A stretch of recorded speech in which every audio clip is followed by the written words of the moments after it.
안녕하세요. 오늘 뜻깊은 행사에 와주셔서 감사합니다. 저는 오늘 사회를 맡게 된 서울대학교 지리학과 교수 신혜란이고요. 이 행사는 서울대학교 다양성위원회에서 하는 행사이고 저도 거기에 위원으로 있습니다. 행사를 시작하기에 앞서서 약간은 좀 다른 얘기를 하고 싶은데요. 다양성위원회는 다양한 다양성을 존중하고 증진해서 보다 나은 이런 학문 공동체를 만들기 위한 조직인데요.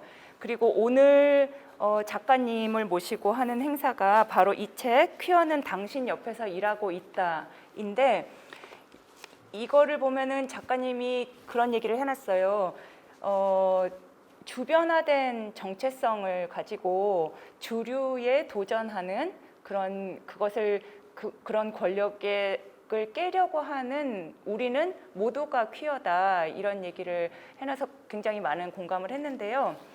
다양성위원회와 이 책의 공통된 지점은 다름이 아니라 공감이 아닐까 생각합니다. 제가 저 책 사서 작가님한테 이제 친필 사인도 받았는데요. 여기를 힌트 삼아 작가님을 좀 소개를 해드릴까 합니다. 이 지은이는 희정 작가님이신데요. 바로 옆에 앉아 계시고요. 자신을 기록노동자라고 그렇게 규정짓고 있습니다. 어떤 기록노동자냐?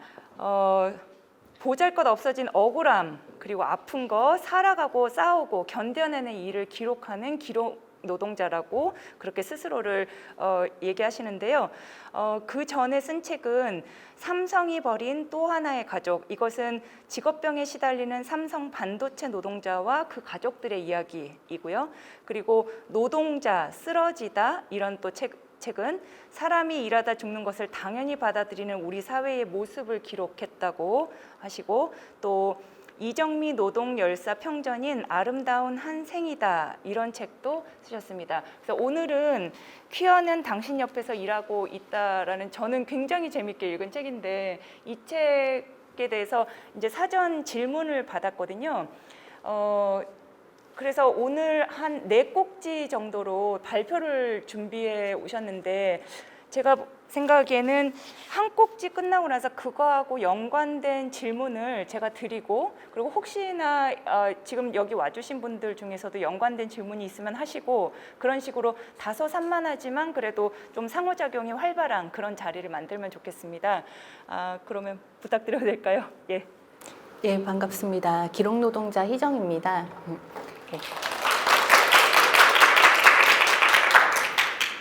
저는 기록노동자라고 저를 지칭하고 있는데, 단순하게는 기록을 업으로 삼는, 기록을 나의 노동으로 삼는 사람이다 라는 의미로 사용하고 있고요. 보통 사회 문제나 어떤 사건에 대한 이야기들을 기록하는 일을 하고 있습니다. 그래서 아까 소개 잘 부탁드리고 감사했습니다. 네. 제가 이 책에 대해서 되게 오랜만에 얘기를 하는 자리예요. 왜냐면 이 책이 2019년 11월에 나왔고, 그 다음에 그때 즈음에 이제 좀 행사를 해볼까 하다가 코로나가 닥쳤습니다. 그래서 아니 이런 일이 그래서 이렇게, 그럼에도 불구하고 되게 많은 분들과 교류할 수 있었던 책이고요. 그러고 나서 한 2년 정도 지나서 꽤 오랜만에 이 책에 대해서 얘기를 나누게 되어서, 저도 한번 이제 그 사이에 한 2년 동안 저도 다른 작업들을 진행하고 있었고, 그러면서 이 책이 또는 이 작업이 나의 이후의 기록 작업에는 또 어떤 영향들을 주었을까라는 생각들을 하면서 좀 오늘 이런 자료를 준비했습니다. 그래서 제가 이 작업을 하면서 가장 많이 받았던 질문, 그리고 스스로한테 가장 많이 했던 질문, 그리고 이 책 작업이 끝난 이후에 나의 기록은 어떻게 되고 있을까를 다시 스스로에게 물어서 오늘 4파트로 이렇게 준비를 해봤습니다. 그래서 먼저는 왜라는 파트고요. 왜라는 파트는 제가 이 책을 내고 진짜 사람들한테 질문을 많이 받았어요. 근데 그 가장 많이 받은 질문이 이거 왜 쓰려고 그랬어? 라는 질문이었습니다. 그래서 처음에는 좀 약간 당황스러웠어요. 아니 왜 나한테 이런 질문을 하지? 왜냐면 저는 계속 어떤 노동에 대해서 인터뷰를 하고 기록하는 게 일이었고, 근데 한 번도 사람들이 저한테 너 왜 그걸 기록해? 라고 물어본 적이 없는 거예요. 근데 왜 이 사안에만 이렇게 많은 질문들이 들어올까라고 생각을 했었을 때 질문제도 많이 있던데, 이제 퀴어와 노동이라고 하는 것이 같은 연장선상에서 잘 상상되지 않았던 측면들이 있었던 것 같고, 또 한편으로는 제가 했던 막 기존의 작업들이 그 전에 성적인 어떤 소수성이나 사회적 소수성과는 거리가 멀다고 아마 판단을 하셔서 그랬던 것 같아요. 그래서 한번 제가 했던 작업들을 보면 네. 이거는 제가 퀴어는 당신 옆에서 일하고 있다를 작업하기 전에 했던 책들을 쭉 담은 거고요. 아주 그냥 크기가 삐뚤빼뚤하죠. 제가 이런 걸 잘 못합니다. 그래서 양해를 부탁드리고요. 저는 이제 2010년에 기록 작업을 막 시작했습니다. 그때 제일 처음 시작했던 기록 작업이 여기 보시는 삼성이 버린 또 하나의 가족이라는 작업이고, 요거는 지금은 약간 많이 알려진 반도체 기업의 직업병 문제를 다룬 거였어요. 제가 이 책을 막 작업하기 시작했을 때 그 당시에 이제 반도체라는, 그리고 삼성이라는 어마어마하게 큰 기업에서 직업병이 발생할 수 있다더라 라는 것들이 카더라 라는 형식으로 계속 얘기되고 있었고, 실제로 그런데 이 반도체 산업, 그 반도체 안에 클린룸이라고 하는 것이 굉장히 신기술이고 첨단 기술이고 굉장히 깨끗하고 청정한 공간이라는 인식 속에서 여기서 사람이 병들어 죽어간다는 게 상상이 잘 안 된다. 그럼 증거가 뭐냐라고 했을 때 사실 그 증거를 죽어가는 사람들, 병들어가는 사람들의 몸밖에 없던 상태에서 이제 시작한 기록입니다. 그래서 당시에 초기 작업들을 기록을 같이 했었고, 제가 했던 기록의 중심된 내용은 그 사람들이 이제 좀 아프고 병들고 사실은 사실날을 얼마 안 남겨놓은 사람들이 당시에 어떠한 증거도 손에 잡을 수 없었기 때문에 내가 어떤 일을 했고 어떤 냄새가 지독한 화학약품을 썼고 그리고 그 약품이 나한테 어떤 영향을 미친 것 같다, 내 문제가 어떻게 해결되길 바란다 라는 이야기들을 해주셨고, 그걸 구술을 중심으로 해서 담았던 책이에요. 그래서 요거 다음으로는 노동자 쓰러지다라고 해서 조금 더 이제 산업 분야를 확장해서 직업병 전반에 대한 얘기들, 그 산업재해 전반에 대한 얘기들을 해왔습니다. 그리고 밑에 밀양을 살다나 섬과 섬을 잇다, 뭐 재난을 묻다 같은 작업들은 이 사회에 좀 주요한, 저희가 투쟁이라고 부르는 그런 사회적 사안에 대해서 좀 연대하는 마음으로 기록을 한 것이었고, 그다음 기록, 글씨가 잘 안 보이겠지만 기록되지 않은 노동이라고 하는 것은 이건 2014년 즈음부터 작업했던 건데, 저 혼자 한 건 아니고 공저인데, 이제 여성 노동자들이 아무리 일을 해도 노동자라는 취급을 잘 못 받는, 지금도 그렇지만 사실 불과 6년, 7년 전만 해도 더 그런 현상이 심했기 때문에 기록되거나 노동이라고 불리지 않는 여성의 노동을 다시 좀 끄집어서 발굴해서 기록하는 작업들을 했습니다. 그래서 제가 했던 작업들은 주로 싸우는 노동자를 기록하거나 아니면 노동자들이 일터에서 병들어가거나 죽어가는 문제에 대해서 밝혀가는 작업들을 했었어요. 제가 이 작업을 하고 노동조합에 한 4년 동안 이제 갔습니다. 제가 노동자 쓰러지다는 정말 조선소부터 마트까지 굉장히 다양한 분야의 산업들의 노동자를 취재하고 이들이 어떻게 위험과 죽음을 겪는가를 취재했는데, 되게 열심히 취재하고 좋은 평가도 많이 받았던 책이지만 저는 이 취재를 다 한 다음에 노동이 대체 뭔지 더 모르겠는 거예요.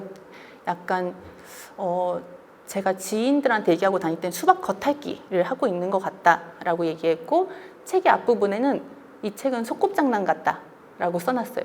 현실은 더 거대하고 복잡하게 연결되어 있는데 내가 취재하고 있는 것은 너무 단편이 아닐까라는 고민들, 그리고 최근에 들어서는 이런 말을 좀 저 스스로한테 정리하기 시작했는데, 내가 이 책을 취재하면서 사람들이 노동자가 어떻게 죽어가는지는 알겠는데 노동자가 어떻게 살아가는지는 모르겠다라는 생각들을 했던 것 같습니다.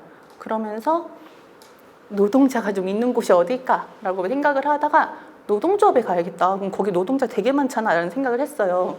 이게 옳은 선택이었는지 아니었는지는 막 그 노동조합 활동을 하면서 엄청나게 고민을 많이 했죠. 어쨌든 제가 4년 동안 작업을 했고, 사람들은 제가 노조도 가고 산업재해 취재도 열심히 했으니까 그 다음 작품에 더 아프고 더 구조화된 얘기를 갖고 올 것이라 기대를 했겠죠. 근데 제가 갖고 온 것이 퀴어는 당신 옆에서 일하고 있다 였던 거죠. 그러니까 사람들이 다 네가 왜? 라고 이렇게 물어봤던 것 같습니다. 근데 저는 당시에 희연은 당신 옆에서를 쓸 수밖에 없는 저의 상황과 맥락이었기 때문에 이 질문이 굉장히 생소했어요. 왜냐하면 저는 학생 때부터 노학연대라고 하는 노동자 학생연대라는 작업들을 했었고, 그래서 이렇게 공부 안 하고 집회 다니는 이제 그게 바로 접니다. 그래서 그런 작업들을 했었고, 그러면서 계속 노동자가 뭐지? 라고 하는 게 저의 궁금증이었던 것 같아요. 근데 저는 학교 다니면서 한 번도 일을 쉰 적이 없거든요. 정말 알바도 계속하고, 그다음에 그러니까 등록금이라고 하는 걸, 나의 생활비라고 하는 걸 학자금과 나의 알바비로밖에 메울 수 없는 상황이었기 때문에 저는 알바도 굉장히 많이 했고 과외도 진짜 많이 해서 제가 30 중반까지만 해도 계속 악몽을 꾸는 것 중에 하나가 이 집에서 저 집으로 과외를 가야 되는데 차가 막힌다거나, 아니면 막 시간이 분명히 1시간 남아서 출발했는데 30분밖에 안 돼 있고 막 남은 시간이, 그러니까 알바를 계속 이렇게 막 여러 군데를 뛰던 것들이 저한테 굉장히 낙인이 많이 돼 있었던, 뇌리에 박혀 있었던 거죠. 근데 그렇게 일을 계속 함에도 불구하고 제가 스스로를 일하는 사람이라고 규정짓 본 적이 별로 없었던 것 같은 거예요. 그리고 졸업을 하고 글을 쓰고 굉장히 작은 업체에서 일하거나 아니면 이렇게 글 쓰는 프리랜서 노동을 하면서도 내가 노동자구나라고 별로 생각을 안 하고 지냈다가 제가 나 일하는 직장인이야 라고 인식을 하게 됐던 첫 번째 공간이 노동조합이었던 겁니다. 왜냐면 5인 이상 사업장이더라고요. 그래서 처음으로 조직 문화라는 곳이 있고, 그리고 월급을 꼬박꼬박 주고, 그리고 어떤 시스템, 내가 노동자 하나가 어찌할 수 없는 시스템이 있는 공간에 처음으로 들어가서 제가 느꼈던 건 여자 노동이었어요. 나 여자 사람이구나. 그러니까 혼자서 활동하고 이럴 때는 물론 저도 되게 여성차별에 대한 문제들 민감하게 받아들인다고 생각을 하고 있었지만, 이게 8시간, 10시간, 24시간을 내가 여자로서 노동하는 건 되게 다른 기분이더라고요. 그래서 여자 노동, 남자 노동이 세상에 있는 것인가? 라는 생각들을 했었고, 그때 저희 또래들끼리 같이 농담하던 게, 우리는 숨 쉬는 것도 여자처럼 쉬어야 돼 라고 얘기를 했던 거예요. 그래서 다다음 걸 넘겨주시면 감사하겠습니다. 근데 이걸 세상에 여자 노동이 있고 남자 노동이 있어 라고 얘기했을 때 공감을 해주는 사람이 있고, 이게 무슨 말이야 라고 하는 사람이 있었던 거죠. 그리고 제 주변에는 당시에 이게 무슨 말이야 라고 하는 사람들이 더 많이 있었던 것 같고, 그래서 아까 얘기했던 숨 쉬는 것도 여자처럼 숨 쉬어 라고 했을 때 이게 단지 농담만이 아니야 라고 설명하기 위해서는 굉장히 자잘한 직장 문화를 다 얘기를 했어야 되는 거예요. 그건 늘 하루하루가 좀 힘들고, 또 한편으로는 내가 너무 사람들한테 공감받지 못할 얘기를 하는 건가? 다 이렇게 지냈는데 라고. 제가 노동에 대해서 되게 한 4년 정도 기록을 하다가 들어간 새로운 직장이었음에도 불구하고 스스로를 계속 자기 검열하게 되었던 거죠. 근데도 저는 너무 이 성별화된 노동이 숨막혔던 거예요. 어떻게 성별 분업화된 노동이 존재할 수 있지? 라는 생각들을 계속 하면서, 그때 제가 어떤 기분이었냐면, 여기 써놨지만 나 자신의 여자 노동이 한창일 때였다. 여자가 더 잘할 것이라 기대되는 역할과 그에 부응해 연출해야 되는 이미지. 공식적인 업무 분장은 없지만 여자들은 다 하고 있는 그런 일. 그래서 자연스럽다 여겨지는 노동에 숨이 막혔다. 저는 아마 이것이 자연스럽다고 말해지는 것 자체에 굉장한 불편함을 느꼈던 사람인 것 같고, 그래서 이 노동에 숨이 막혔다. 호흡을 위협받는 순간까지 여자로 생각하고 말하고 웃는 내가 있었다. 그럴 때마다 고개를 들어 책상 파티션 너머를 봤다. 수구린 동료들의 뒤통수가 보였다. 정상 시민들 모르게 고개를 들어 서로를 확인할 마피아 동료가 필요했다. 이때 마피아 동료는 그래 우리 숨 쉬는 것도 그렇게 쉬고 있어라고 눈 마주쳐줄 동료가 필요했고, 그 동료를 어떻게 찾을 수도 있을까 하다가 저는 선택한 것이 기록이었던 것 같아요. 평생 아니지만 몇 년을 기록을 해왔고, 제가 제 과제, 제 인생의 숙제를 기록으로 푸는 습이 생겼더라고요, 그 사이에. 그러면 성별화된 노동? 여성 노동에 대해서 취재를 해야겠다라고 생각을 했는데, 또 한편으로 제가 갖고 있던 성향 중에 하나는 어떤 사건이 있을 때 그 사건의 중심부로 들어가기보다는 그 사건의 가장 이렇게 가장이 있는 뭐라죠? 모서리쯤에 있는 사람들을 만나가는 성향이 있었던 것 같아요. 그래서 기록되지 않은 노동 같은 경우에도 아까 왜 어떤 노동은 보여지지 않지? 왜 어떤 노동은 노동으로 인정받지 않지? 라는 궁금증을 가졌던 것처럼 그래서 이번에도 제가 성별화된 노동, 분업화된 노동이 너무 징글징글해 라고 했을 때 그렇다면 제가 만나고 싶었던 사람들은 이 성별 분업이 가능하지 않은 사람들 또는 내가 너무나 여자로서 노동, 남자로서 노동이라고 하는 분업화된 노동을 굉장히 극심히 인식하는 사람들을 만나야겠다라고 했었고 저한텐 그게 성소수자, 퀴어였던 거죠. 그래서 내가 태어나기를 지정성별로 남성으로 태어났다라고 하더라도 내가 느끼고 있는 정체성이 사실 남성이 아닌 사람이었을 때 그 사람이 남성의 모습으로 일터에 가서 일을 해야 될 때 느끼는 어떤 혼란과 불편함이라고 하는 것들 그리고 그가 다시금 그것을 대본화해서 어떤 각본화하여서 일터로 가져가는 방식에 대해서 듣고 싶다는 생각이 들었어요. 가장 성별 분업이 어려운 사람들, 하기 힘든 사람들을 만나서 다시금 나의 분업화된 노동을 봐야겠다라는 생각이 들었고 그래서 20여 명의 퀴어 노동자들을 만나게 되었던 것 같습니다. 그리고 저는 이분들이 굉장히 얘기를 잘 해줄 거라 믿고 있었던 것이 앞으로 돌려주시겠어요? 네. 저는 살아가면서 왜라는 말이 참 중요한 것 같다는 생각을 많이 했어요. 그러니까 기록을 하면서 인간은 왜가 없으면 살아갈 수 없는 동물이다 라는 생각들을 많이 했거든요. 그러니까 내가 일하다 갑자기 병이 걸리거나 갑자기 굉장히 부당하게 해고가 되거나 또는 알 수 없는 어떤 사건과 사고를 겪었을 때 사람은 계속 이렇게 묻죠. 나한테 왜 이런 일이 그게 굉장히 절망의 목소리이기도 하고 또는 어떤 진실을 찾으려는 움직임이기도 하고 이런 좌절과 어떤 성찰과 모든 것이 다 겹쳐서 만들어진 나한테 왜 이런 일이 일어났을까 라고 하는 것들의 답을 계속 사람들은 찾아 나가는 것 같아요. 어떤 사건이 일어났을 때 그 사건에 대해서 그냥 당하고 있는 사람 그냥 그것에 주저앉혀진 사람만이 존재하는 게 아니라 설사 그 모습은 주저앉혀졌다 하더라도 계속 머릿속을 생각하는 거죠. 나한테 왜 이런 일이, 뭐 때문에, 무슨 일이. 그리고 저는 사회는 계속 나한테 무슨 일이 왜 일어났을까라는 것에 정확한 답을 할 수 없도록 만드는 게 사회적 구조라고 생각을 하는데 그래서 제가 만나는 사람들은 자기 자신이 겪은 사건이나 고통을 아주 잘 설명하는 사람들인 거예요. 그래서 당신은 어떻게 이렇게 고통스러운 얘기를 계속 들을 수 있습니까? 라고 사람들이 저한테 물어봤을 때 저는 뭐 제가 참을성이 되게 많거나 어떤 인내력이 커서 그 얘기를 들을 수 있는 게 아니라 제 앞에 앉은 사람이 그 고통과 사건에 대해서 굉장히 잘 설명하려고 애를 쓰기 때문에 저도 같이 애가 써지는 거거든요.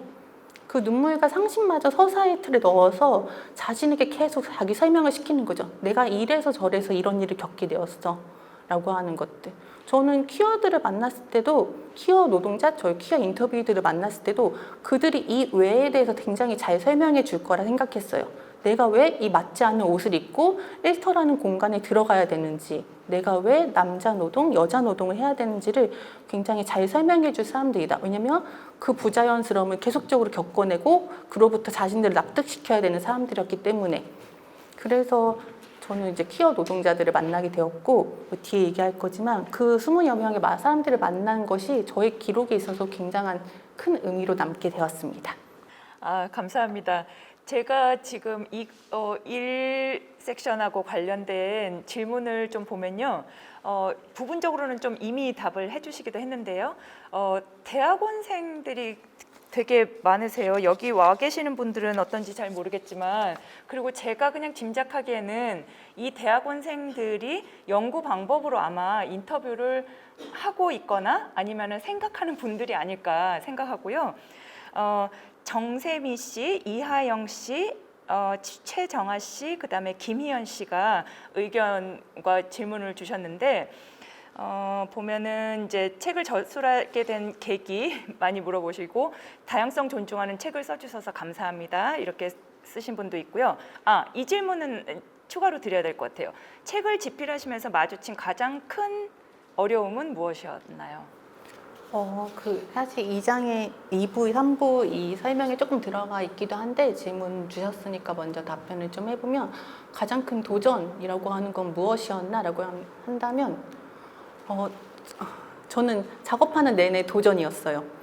그리고 제가 막 키어 인터뷰를 한다고 했을 때 키어 노동에 대해서 작업한다고 했을 때 저 세상에서 키어 처음 만나봐요 막 이러면서 작업하진 않았을 거잖아요. 저도 사실 대학 때 많은 친구들이 있었고 그리고 나름 꽤 열린 사람이라고 생각하고 지냈고 그래서 그런 정체성 그게 무엇이든 간에 개의치 않고 살아야 돼 또는 이 세상에 개의치 않아야 돼 라고 하는 옳은 생각들을 이렇게 나한테는 하나의 문장으로 정리될 수 있는 어떤 옳음이 있었던 사람인 거죠.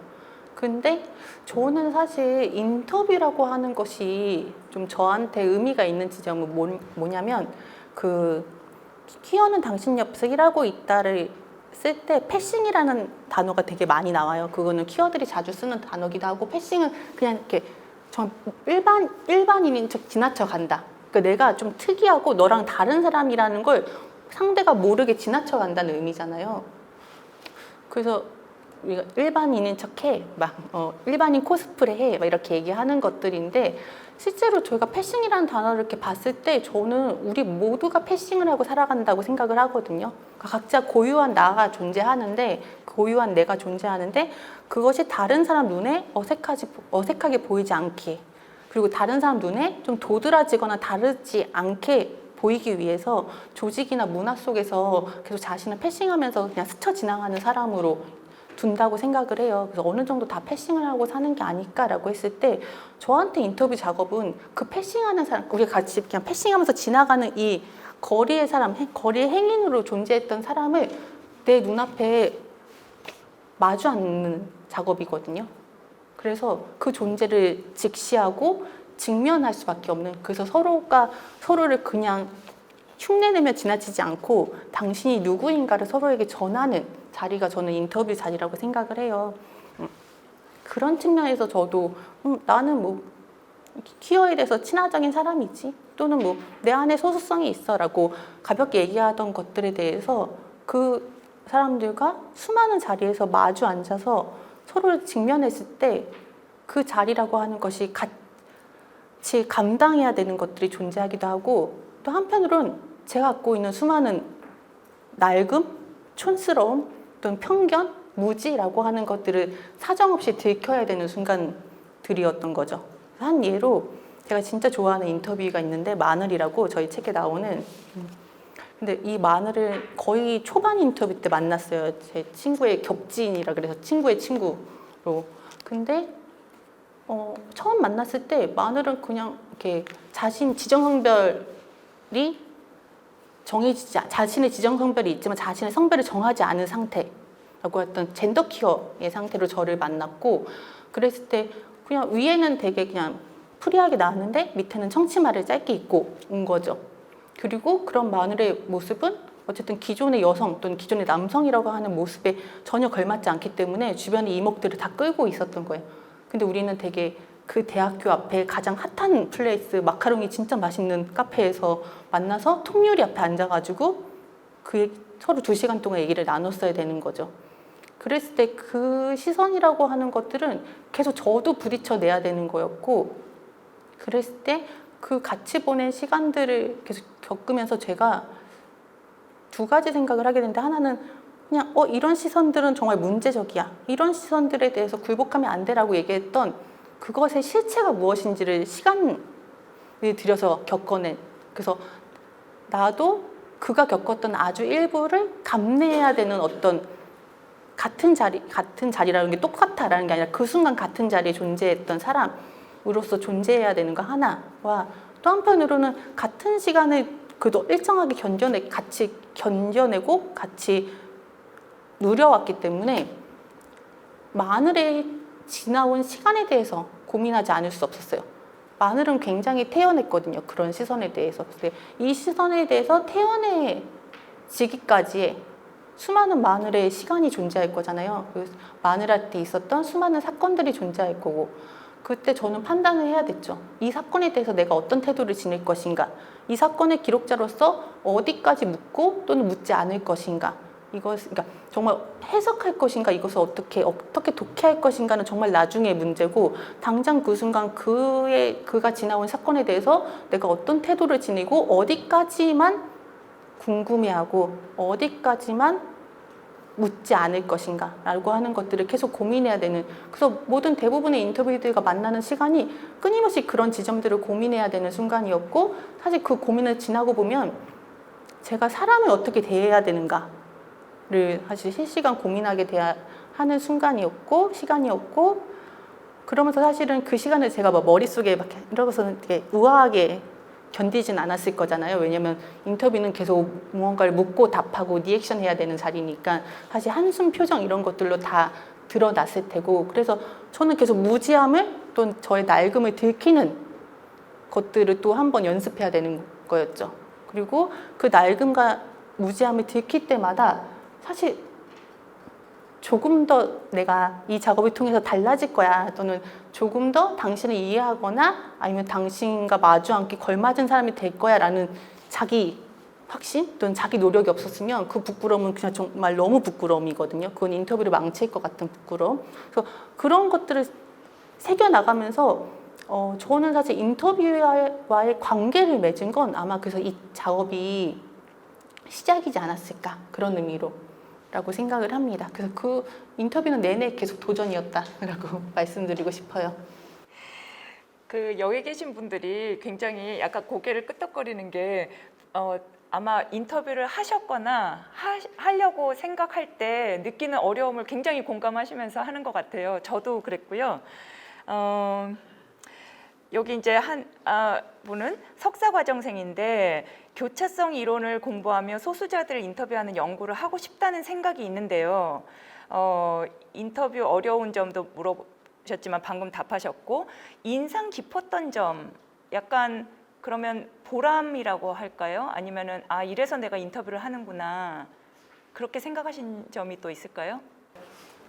저한테 이 작업은 정말 소중한 작업이라, 사실 여기 오기 전에도 제가 SNS를 자주 해서 제 페북에 막 자랑하고 왔거든요. 그러니까 이 자리를 자랑하고 여기 서 있는 저를 자랑했다기보다 이 책은 나한테 너무나 소중한 작업이었다, 이렇게 자랑을 하고 있어서 그 부분에 대해서 말씀을 드리겠습니다.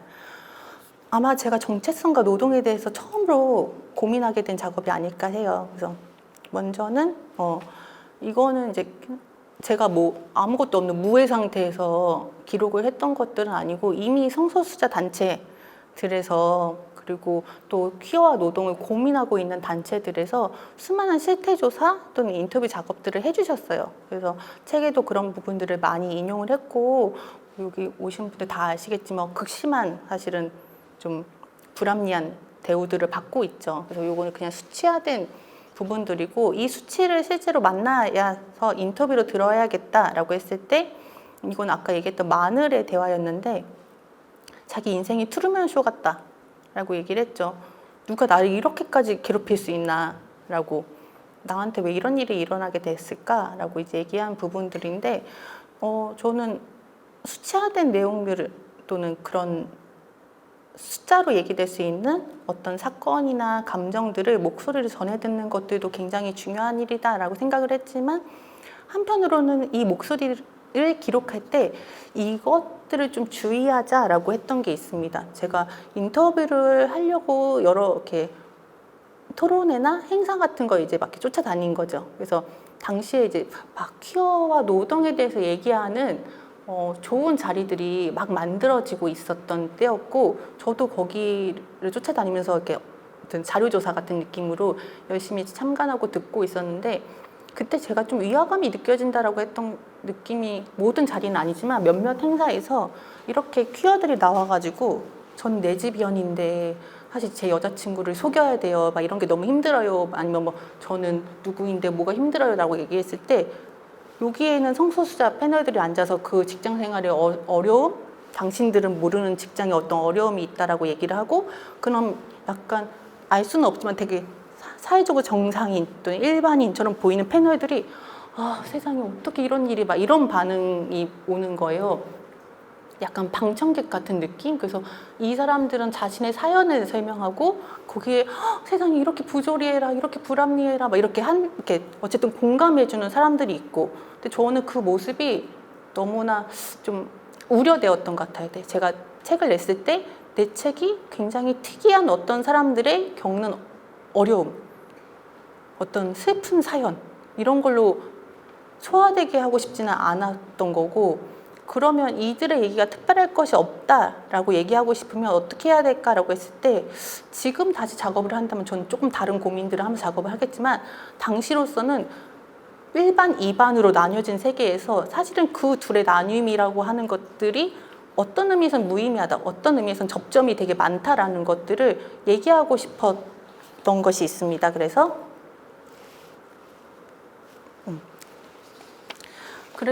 제일 먼저 취했던 작업들은 그 20여 명의 퀴어 인터뷰이들을 만나서 첫 질문으로 당신의 정체성을 소개해달라고 질문을 드렸어요. 그리고 그 정체성에는 나의 성적 지향이 어떠하다, 나의 성별 정체성이 어떠하다라는 것 말고도 그냥 당신을 표현할 수 있는 많은 것들이 있다면 다 얘기를 해달라라고 얘기를 한 거죠. 그랬을 때 좀 주목해서 보게 되는 지점은 제가 당시에 노동조합에 갔다고 했는데 그게 서울에 있는 노조가 아니라 지역에 있는 공업도시에 있던 노조였어요. 그리고 제가 거기 딱 갔는데 사람들이 저를 서울 것이라 부르는 거예요. 세상에 서울 것이라, 사람한테 서울 것이라니 이렇게 약간. 했는데 제가 사실은 처음에는 그게 되게 기분 나쁘고 외롭고 쓸쓸했는데, 그 지역에서 사실 서울도 지역이면서 꼭 서울가 지역이라 그러잖아요. 그 서울엔 올라온다 그러고, 우리가 언제 그 경도와 위도도 따지는 사람들이었다고. 근데 이제 서울에서 이제 있을 땐 잘 모르던 어떤 지역적 차별 또는 인프라의 부족이라고 하는 게 온몸으로 느껴지는 거죠. 그래서 저들이 나를 왜 서울 것이라 불렀는지 알겠다라는 감각들이 커져가고 있을 때, 또 마침 제가 이 작업은 서울과 지역을 왔다 갔다 하면서 했기 때문에 제 주변에 이제 지역 사람들과 인터뷰를 했던 거죠. 그랬을 때 이들이, 저는 뭐 경상도에 사는 누구고요, 저는 지방민이고요, 저는 서울 사람이 아니고요, 이렇게 자신을 소개하는 거예요. 근데 서울 사람들은 지역에 제가 서울에 살고요 라는 말을 전혀 붙이지 않는 거죠. 그리고 신체적 장애가 있는 또는 좀 편리한 신체가 아닌 인터뷰이들은 제가 어디 좀 다친 경험이 있고요, 제가 좀 귀가 한쪽이 잘 안 들리고요, 이렇게 꼭 얘기를 하는데, 사실 신체적인 손상이 없는 사람은 제가 손상이 없고요, 제가 비장애인이고요 라고 얘기하지 않는 거죠. 그리고 좀 다른 측면에서 남성들은 자신을 전 남성이고요 라고 얘기하지 않지만, 여성들은 제가 여자고요, 또는 회사에서 여자 취급당하고요, 또는 전 어린 여성이에요 라는 얘기들을 하는 거죠. 그리고 여기도 나왔지만 나를 이성애자입니다 라고 소개하는 사람은 없지만, 저는 성소수자입니다, 저는 레즈비언이에요, 저는 바이섹슈얼이에요 라고 얘기하는 사람들이 존재를 하죠. 저는 바이섹슈얼, 레즈비언이라고 자신을 소개하는 것이 굉장히 특이한 일이 아니라, 사실은 지방민이에요, 저를 지역에 살아요, 또는 전 어린 여자예요, 저는 어떤 귀가 잘 안 들려요 라고 얘기하는 것들이 다 같은 맥락 속에 묶여 있었다고 생각을 하고, 그래서 아까 얘기했듯이 여기 앞에 나온 성소수자 패널들이 특이하고, 그리고 그 사람들의 특별한 사연을 들어줘야 되는 것이 아니라, 사실 다시 정체성으로 가다 보면 당신이 저는 이성애자입니다 라고 얘기하지 않는 이유를 들어가 보자. 그것은 어떤 사회적인 정상과 그 표준이라고 하는 경계라고 하는 것들이 만들어져 있고, 그 경계 안쪽에 있는 사람들이 이 사회에서 어떤 보호와 어떤 특권들을 누리고 있는지를 살펴봄을 통해서, 사실은 이들이 특별하고 이들이 소수고 이런 것이 아니라 우리를 나누고 있는 어떤 경계에 대해서 들어가 보는 것이 사실 이 작업에 있어서 필요한 일이 아닐까라고 생각을 했던 것 같아요. 그러면서 정체성에 대한 소개로부터 책을 시작했습니다. 그리고 이게 아까 제가 설명드렸던 부분이에요.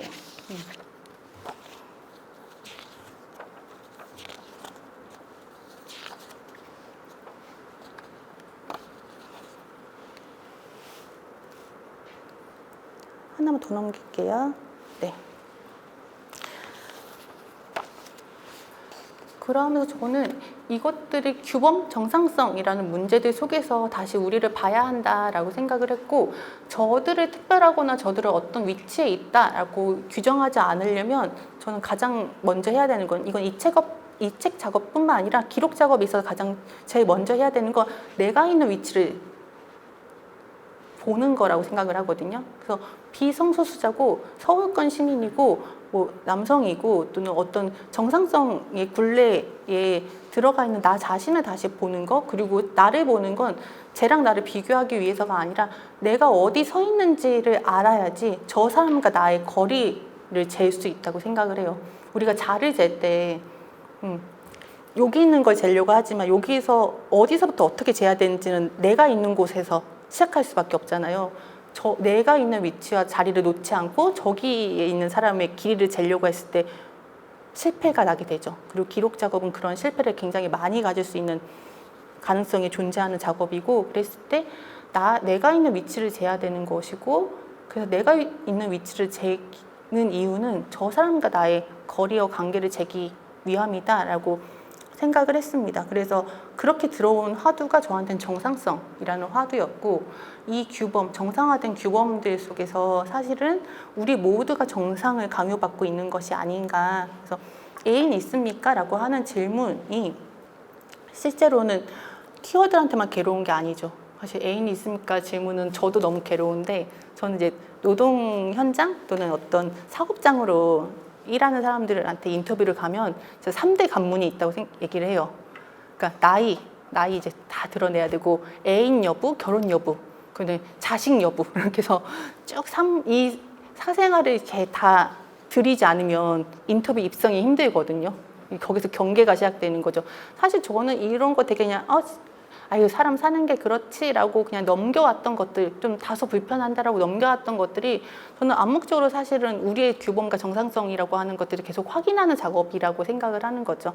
모두가 결혼을 해야 되고, 모두가 이성애자여야 되고, 모두가 생애 주기에 맞춘 삶을 살아야 되고, 그러니까 사회적으로 용인된 생애 주기에 맞춘 삶을 살아야 하고, 그랬을 때 저는 퀴어가 받는 애인이 있습니까? 라고 하는 질문이 사실은 세상의 네모인데 당신도 네모입니까? 라는 질문이라고 생각을 했고, 이 질문에 대답하거나 이 질문에 저항할 역할은 우리 모두에게 있다라고 했던 것 같습니다. 그리고 앞에 그 가운데서 모두가 네모난 무대에 있는 상황에서는 퀴어를 볼 수 없는 것이고, 제가 내가 퀴어라는 걸 사람들이 모르잖아요. 그게 차별이에요 라고 얘기를 해준 인터뷰는 카페에서 이제 알바를 했던 사람이 20대 중반의 사람이었는데, 제가 인터뷰를 하면 좀 알잖아요. 이게 먹힐 말이구나, 뭐 이런 느낌 있잖아요. 이게 글에 쓰일 말이구나 라고. 그건 진짜 되게 무의식적으로 그것들을 하지 않으려고 해도 들어오게 되는 건데, 그때 인터뷰했을 때 순간 이건 굉장히 좋은 말이구나, 이건 책에 쓰일 말이구나 라고 생각을 했지만, 사실 이 의미가 저한테 갖는 것들은 책을 내고 지나고 나서 알게 되었던 것 같아요. 그러니까 내가 퀴어라는 걸 사람들이 모르잖아요 라고 밖에 얘기할 수 없게 되는 이 정상성 사회들 속에서 나는 나다운 노동을 하고 있나? 나는 내가 누구라는 걸 사람들이 알고 있나? 내가 나답게 노동하지 못하는 게 차별이 아닌가? 내가 누구인지 사람한테 얘기할 수 없는 거, 나를 직장이든 사회이든 내가 나로서 존재할 수 없는 게 차별이 아닐까라고 생각을 했던 것 같고, 그래서 막 임금을 적게 받는 게 차별이고, 쟤는 해고되지 않았는데 내가 해고되는 게 차별이고 라고 어떤 제도나 시스템적인 부분들 또는 법률적인 부분으로 차별에 대해서 계속 인식해왔던 것이 사실 이 인터뷰들을 거치고 그 말들을 곱씹으면서 내가 나답게 설 수 없는 것 자체가 차별이구나 라는 생각들을 했던 것 같아요. 그러면서 이후에 제가 계속 일터에 대한 고민들을 하고 직장에 대한 고민들을 하니까, 직장을 바라볼 때 기준이라고 하는 것들이 어떤 무엇이 차별인가, 무엇이 인간을 인간답게 일할 수 없게 만드는 일터인가라고 했을 때, 한 사람이 가지고 있는 정체성과 그 사람이 그 정체성으로부터 지니고 있는 생애 주기라고 하는 것들에 대한 지원이 또는 그 인정이 되지 않는 일터는 사실 그 사람에게 올곧은 일터가 아니지 않을까라는 생각을 하게 되었던 것 같습니다. 그러면서 이 생각들은 점점 확장돼서 사실 임신 출산 여성의 문제에 있어서도 사실은 직장이라고 하는 게 굉장히 남성화된 얼굴을 하고 있어 라고 얘기를 많이 했지만 실제 그것들을 어디서 발견할 것인가 했을 때 남성이 아닌 몸 또는 신체 건강한 정상적이라고 불리는 남성이 아닌 몸이 일터에 들어갔을 때 그가 아주 기를 쓰고 버텨내지 않는 이상은 그의 생애 주기, 그가 임신 출산마저도 사실 그가 어떤 나이대를 지나오면서 겪게 되는 어떤 사건에 대해서 일터가 어떠한 지원도 하지 않는 상태가 사실은 차별이 아닐까라고 하면서 제가 일터를 바라보고 그럼 이 일터가 아닌 다른 노동을 원해 라고 했을 때 그 기준점이 사실 만들어진 것 같아요. 그래서 이것도 같이 얘기를 해보고 싶었습니다. 네. 그리고 아까 제가 이게 이 사람들만의 이쪽만의 특이한 일이 아니야 라고 얘기하고 싶었던 것들이 계속 존재를 하고 그랬을 때 우리 다 정체성의 문제를 고민해 봐야 돼 라는 것들만으로 이제 책을 쓸 수는 없기 때문에 사실 하나 썼던 방법은 당시에 취업이나 노동에 있어서 좀 주요한 키워드들이 있었어요. 당시에 꾸민 노동이라는 말이 나오기 시작했고 유리천장에 대한 문제들, 블라인드 면접 또는 모형 면접 같은 새로운 형태의 면접들이 등장하기 시작해서 사실 이 키워드들을 갖고 이 문제가 퀴어한테는 어떤 영향을 끼치는지 이것이 자신은 퀴어가 아니라고 생각하는 사람들한테는 어떤 영향을 끼치는지 그리고 그것들이 어떻게 만나는지를 좀 얘기를 했던 것 같습니다. 그래서 성별화된 꾸민 노동이 퀴어 아닌 사람이라고 자기를 생각하는 사람들에게 어떻게 영향을 미치는지 이런 작업들 또는 간단히 넘어갈게요. 또 유리천장에 대한 부분들을 얘기를 했었고 그랬을 때 요것만 하나 보자면 다들 많이 알고 계실 것 같긴 한데 아까 마늘이 오늘 계속 나오는데 마늘은 콜센터에서 근무를 했어요. 근데 콜센터라는 자체가 되게 블라인드 면접을 하는 것 같다라고 마늘은 얘기를 했거든요. 왜냐면 얼굴을 안 보잖아요. 그래서 자기가 머리가 길러도 또는 자기가 치마를 입어도 딱 들어가는 순간 이게 너는 우리랑 같이 일할 사람이 못 돼 라고 하는 것들이 통하지 않는 왜냐면 어차피 목소리로만 얘기를 하니까 그래서 그분들이 이제 마늘이 자기는 여기 와서 능력을 인정받은 것 같다고 오로지 목소리로만 사람을 대할 때 근데 문제는 마늘은 그렇게 얘기했지만 사실 목소리도 능력치와 관계가 있었던 거죠. 왜냐면 세상의 능력이라고 하는 건 굉장히 순수하고 진공적인 상태에서 존재하는 게 아니라 이 또한 성별과 위계라고 하는 것에 영향을 받기 때문에 마늘이 점수를 잘 봐줄 수 있었던 이유 중에 하나는 남성화된 목소리를 낼 수 있었기 때문이에요. 그러니까 여자 목소리는 회사를 가면 저도 노조에 있었는데도 그 얘기 되게 많이 들었거든요. 제가 전화를 딱 받으면 화가 난 조합원님이나 아니면 화가 난 다른 쪽 분들이 이렇게 얘기하는 거죠. 높은 사람 바꿔. 아니면 남자 바꿔. 그러면 이제 그때부터 전쟁인 거죠. 이제 예. 그런데 마늘은 남자 바꿔 할 수 있는 목소리가 있었던 거예요. 자신의 젠더 키어이기 때문에. 그래서 얘 목소리 이용하네? 얘 여자라면서 자기를 막 이렇게 볼 문제가 아니라 사실은 이 사회 자체가 남성은 굉장히 신뢰받는 목소리라고 인정하고 여성은 다정하고 친절해야 되는 목소리라고 사실 규정 짓고 굉장히 의식적으로 또 무의식적으로 그것들을 활용하고 있는 것들이 존재를 하는 거죠. 그래서 하나만 넘겨주시겠어요? 네.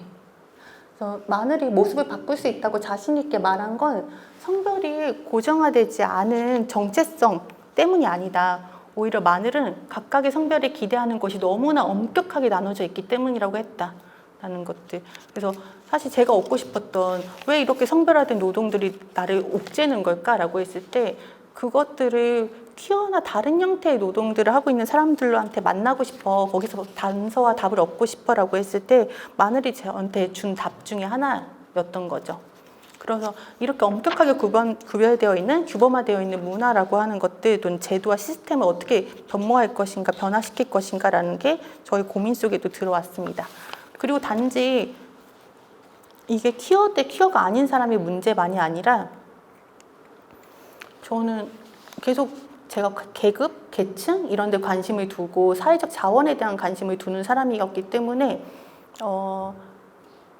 퀴어 인터뷰를 하면서 계속 그게 눈에 밟히더라고요. 어떤 퀴어는 사회적 자원이 있는데 어떤 퀴어는 그 자원이 없는.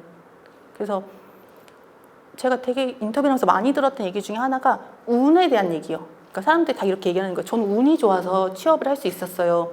저는 운이 좋아서 학창 시절을 무사히 보냈어요. 저는 운이 좋아서 지금 살아가는 것 같아요. 근데 문제는 이 운이라고 얘기하는 것조차도 사실은 간극이 존재를 하는 거죠. 그래서 정규직일 경우 또는 가족이라는 사회적 지원이라고 하는 것들이 있을 경우, 패싱이 가능한 몸일 경우, 또는 이것은 조금 갈리긴 할 텐데 남성일 경우도 사실은 자신이 운을 찾을 수 있는, 내가 조금 운이 좋았다라고 말할 수 있는 여지들이 있고, 사실은 이건 운이 아니라 사회적 자본이라고 하는, 사회적, 문화적, 경제적 자본이라고 하는 것들을 얘기를 하고 싶었습니다. 그래서 이것들을 얘기하고 싶었던 거는 우리가 다 같은 사람이 아니야, 우리 다 나눠져 있어 라고 하는 것들을 얘기하고 싶었던 것이 아니라 이 사회의 수많은 위계, 그리고 수많은 자원의 불평등이라고 하는 것들 속에 퀴어도, 그 자신을 퀴어가 아니라고 여기는 사람들도 다 존재를 한다라는 것들을 말하고 싶었고, 그래서 이런 퀴어 안에서의 나눔, 그리고 퀴어와 비퀴어의 나눔들을 계속 교차하면서 제가 보고자 했던 것은 누구를 배제하고 누군가를 위기의 밑바닥으로 끌어내려 유지하려는 사회, 그 사회 속에서 우리가 정상의 문턱을 넘기 위해서 어떻게 살아가고 있는지라는 것들을 보고자 했습니다. 그리고 그 속에서 저는 책의 결말을 갔을 때야 제가 계속 찾고 싶었던 접점에 대해서 찾았다고 생각을 하는데, 우리는 모두 사라지지 않기 위해 노력해왔다. 그래서 사라지는 삶, 좀 낙오되는 삶이라고 하는 것들, 정상과 표준에 들어맞지 않으면 소용없다고, 효율적이지 않는 몸, 또는 건강하지 않는 몸이라고 얘기하는 것들, 그런 것들을 도달하기 위해서 열정도 능력도 증명하라고 하는 사회에서 끊임없이 나라는 자본을 자본화해야 하고, 그래서 늘 불안하고 늘 노력하고 늘 애썼다. 그 애씀이 숨이 차서 행복하지 않았다. 무언가 잘못됐다. 작동 설명서를 다시 봐야 할 때다. 라고 하면서 사실은 그런 정상성에, 또는 나를 효율로 여기는 이 사회 구조에 저항하는 사람으로서 우리가 퀴어가 아닐까. 그리고 나를 퀴어라고 여기는 건 우린 다양한 사람들이니까 라고 여기는 그런 관점이 아니라, 사실은 이 세계에 꽉 막힌 작동 설명서를 다시금 봐야 되는 사람으로서 우리가 모두 연대할 가능성이 있는 퀴어가 아닐까라고 책을 마무리 졌던 것 같습니다.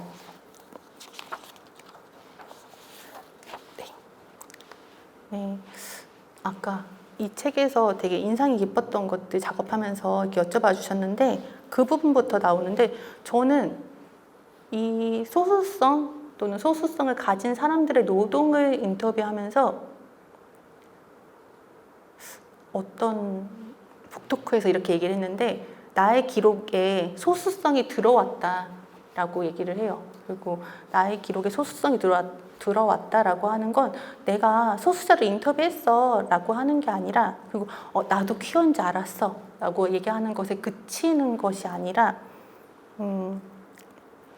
내가 바라보던 사람들을 어떻게 바라볼 것인가에 대한 시선을 얻었다고 생각을 하는데, 한 예로 제가 산업재해 문제 또는 직업병 문제를 계속 취재를 해왔었잖아요. 그리고 저는 사실 그 직업병 취재를 하는 게 전혀 쉽지가 않았죠. 왜냐면 저랑 비슷한, 인터뷰 가면은 저랑 비슷한 또래들이 인터뷰 자리에 나오는데 대부분 병실에 있거나 아니면 굉장히 많은 손상을 입은 몸으로 나오거나 아니면 시한부 선고를 받고 나오는 상태죠. 그래서 그때는 너무 힘들어서 잘 이렇게 뭐라 한마디로 표현할 수 없었는데, 돌이켜보니 그냥 지금 이렇게 얘기하거든요. 인터뷰하러 갔는데 사람이 죽더라 라고 표현을 해요. 그리고 굉장히 사실 저의 거의 첫 인터뷰들이었으니까 얼마나 많은 정과 애정을 나눴는데, 나눴는데 사람이 사라져 갑자기.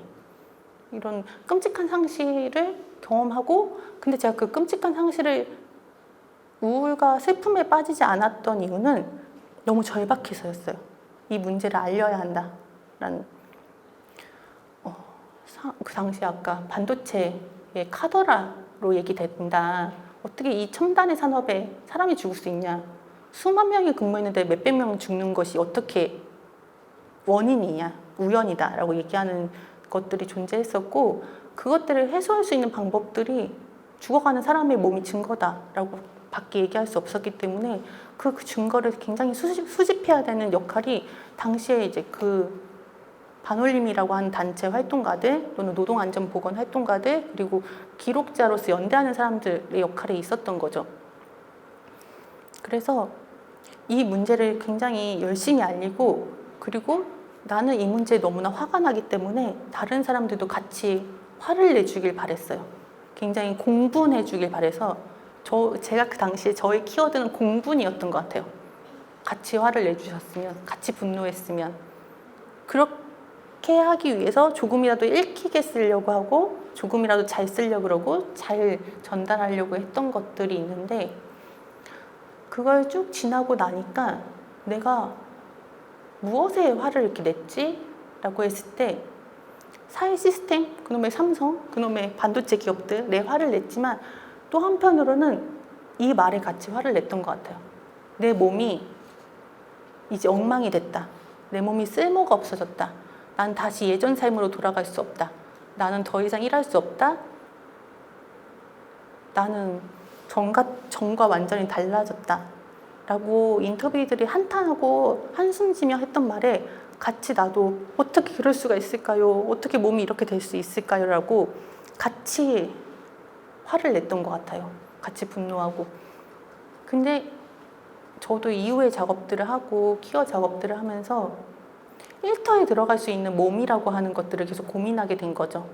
아까 얘기했듯이 머리만 좀만 길어도 직장을 구하기 힘들고, 젠더키어 같은 마늘 같은 경우는 콜센터라는 어떤 일정한 지하세계의 일터에만 들어갈 수 있는 상황들, 또는 나이가 많아도 몸이 너무 손상을 입어도 또는 정신장애를 겪어도 질환자여도 무슨 이유만 있으면 다 걸러내는 이 거름망 같은 일터들 속에서 굉장히 건강하다고 불리는 노동자만 근무를 하고, 그 노동자가 일하다가 그 건강을 다 잃고 나와야 되는 이 효율 높은 직장에 대한 분노가 있었는가라고 했을 때 그건 다시 돌이켜 봐야 된다라고 생각을 했거든요. 내가 이 몸이 됐다, 이 꼴이 됐다, 내가 다시는 일할 수 없다라고 당사자들이 분노를 할 때 나는 같이 분노하는 것이 아니라 이 세계에 왜 이 몸은 일할 수 없는가, 이 몸은 왜 다시 예전 같은 삶을 살 수 없는가를 고민하는 지점들을 갔어야 되는 거 아닐까라는 생각들을 했던 것 같습니다.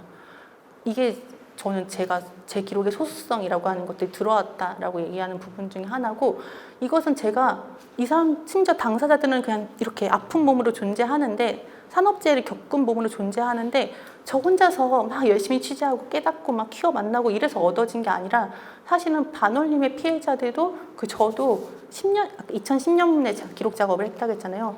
그 10년 동안 같이 살아낸 거죠. 같이 살아오고. 그래서 그들은 그들대로의 삶을 계속 꾸려나간 거예요. 저는 갖고 있는 후회 중에 하나가 반도체 피해 여성 노동자들, 오퍼레이터라 불리는 하얀 그 클린룸의 방진복에 이렇게 눈만 내놓는 되게 젊은 여성들로 상징화된 모습들, 그리고 아프고 죽고 나약하고 연약하고 이런 되게 젊고 가련인 여성들로만 규정될 수밖에 없었던 그 이미지를 만드는데 나의 기록도 일조를 한 건 아닐까라는 고민들을 계속 반성과 함께 하고 있었던 찰나인데, 나이가 되잖아요, 서로 다 같이. 그래서 아픈 몸으로 살아내요. 아픈 몸으로도 관공서 가서 싸우고 병원 가서 진료 기록 떼려고 싸우고, 다시 싸우는 게 문제가 아니라 자녀 키우고 돌봄 노동하고 일터에서 가서 일하고, 그냥 그들이 일상을 겪어내는 모습들을 멀리서 지켜보면서 내가 이들을 너무 납작하게 어떤 연약한 여성으로만 그렸나 봐 라고 하는 후회조차도 쓸모없다. 저들은 나의 기록에 규정되는 사람들이 아니고 저들은 저들의 삶을 살고 있는 사람들이고, 그랬을 때 내가 이들의 피해자성이라고 하는 것들을 강조한 것들이 실제 의미는 없다. 저들은 피해자로서 살아가지 않고 있기 때문에 라고 하는 생각들을 많이 했던 것 같아요. 사실 그런 이들의 모습의 삶 속에서 제가 그때 그렇게 그렸으면 안 돼. 내가 돌아갈 수 없는, 돌이킬 수 없는 삶이라고 직업병 피해 당사자들이 울부짖었을 때 나도 같이 마음을 나누되 다른 이야기를 했어야 돼라고 하는 것들이 더 저한테는 교훈으로 왔던 것 같고, 또 한편으로는 그것이 소수자 문제를 취재하면서 더 얘기가 되었던 것 같습니다. 그래서 저한테 당사자라고 하는 것들은 이제 더 이상 사건을 겪은 사람으로 존재하는 것이 아니라 여기 적힌 대로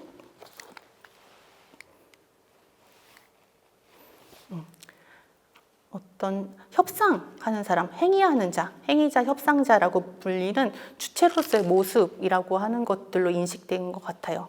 퀴어 얘기를 조금 더 해보면, 이건 제가 취재한 부분은 아니고 굉장히 좋은 논문이라고 생각하는데, 김수영 씨가 쓴 트랜스 여성의 노동과 복합적인 젠더 실천이라고 하는 부분에 나오는 부분인데, 여기 수연이라는 인터뷰가 나와요. 근데 이 수연이 트랜스젠더인 거예요.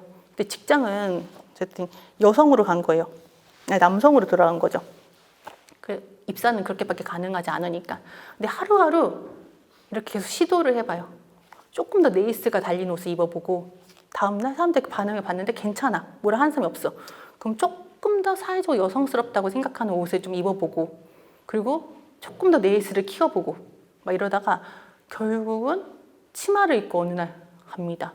야금, 정말 그거는 8개월간의 시간이 걸쳐서 일어난 일이고, 그 8개월 동안 그 사람이 사실 위궤양부터 시작해서 온갖 스트레스에 따라오는 병들을 겪으면서까지도 하루하루 야금야금 자신의 모습을 사람들한테 인지시킨 거예요. 전 그 과정들을 보면서 이 작업이 굉장히 뭐랄까 효율적이다, 훌륭하다 이런 측면이 아니라 정말 그냥 기록자로서 굉장히 이 일상의 협상, 일상의 어떤 사람들이 조율이라고 하는 것들을 잘 선명하게 보여준다라고 생각을 해서 가져온 예시고, 사실은 수연, 그리고 이 수연의 인터뷰한 수영에 대한 존중감이 분명히 존재를 하죠.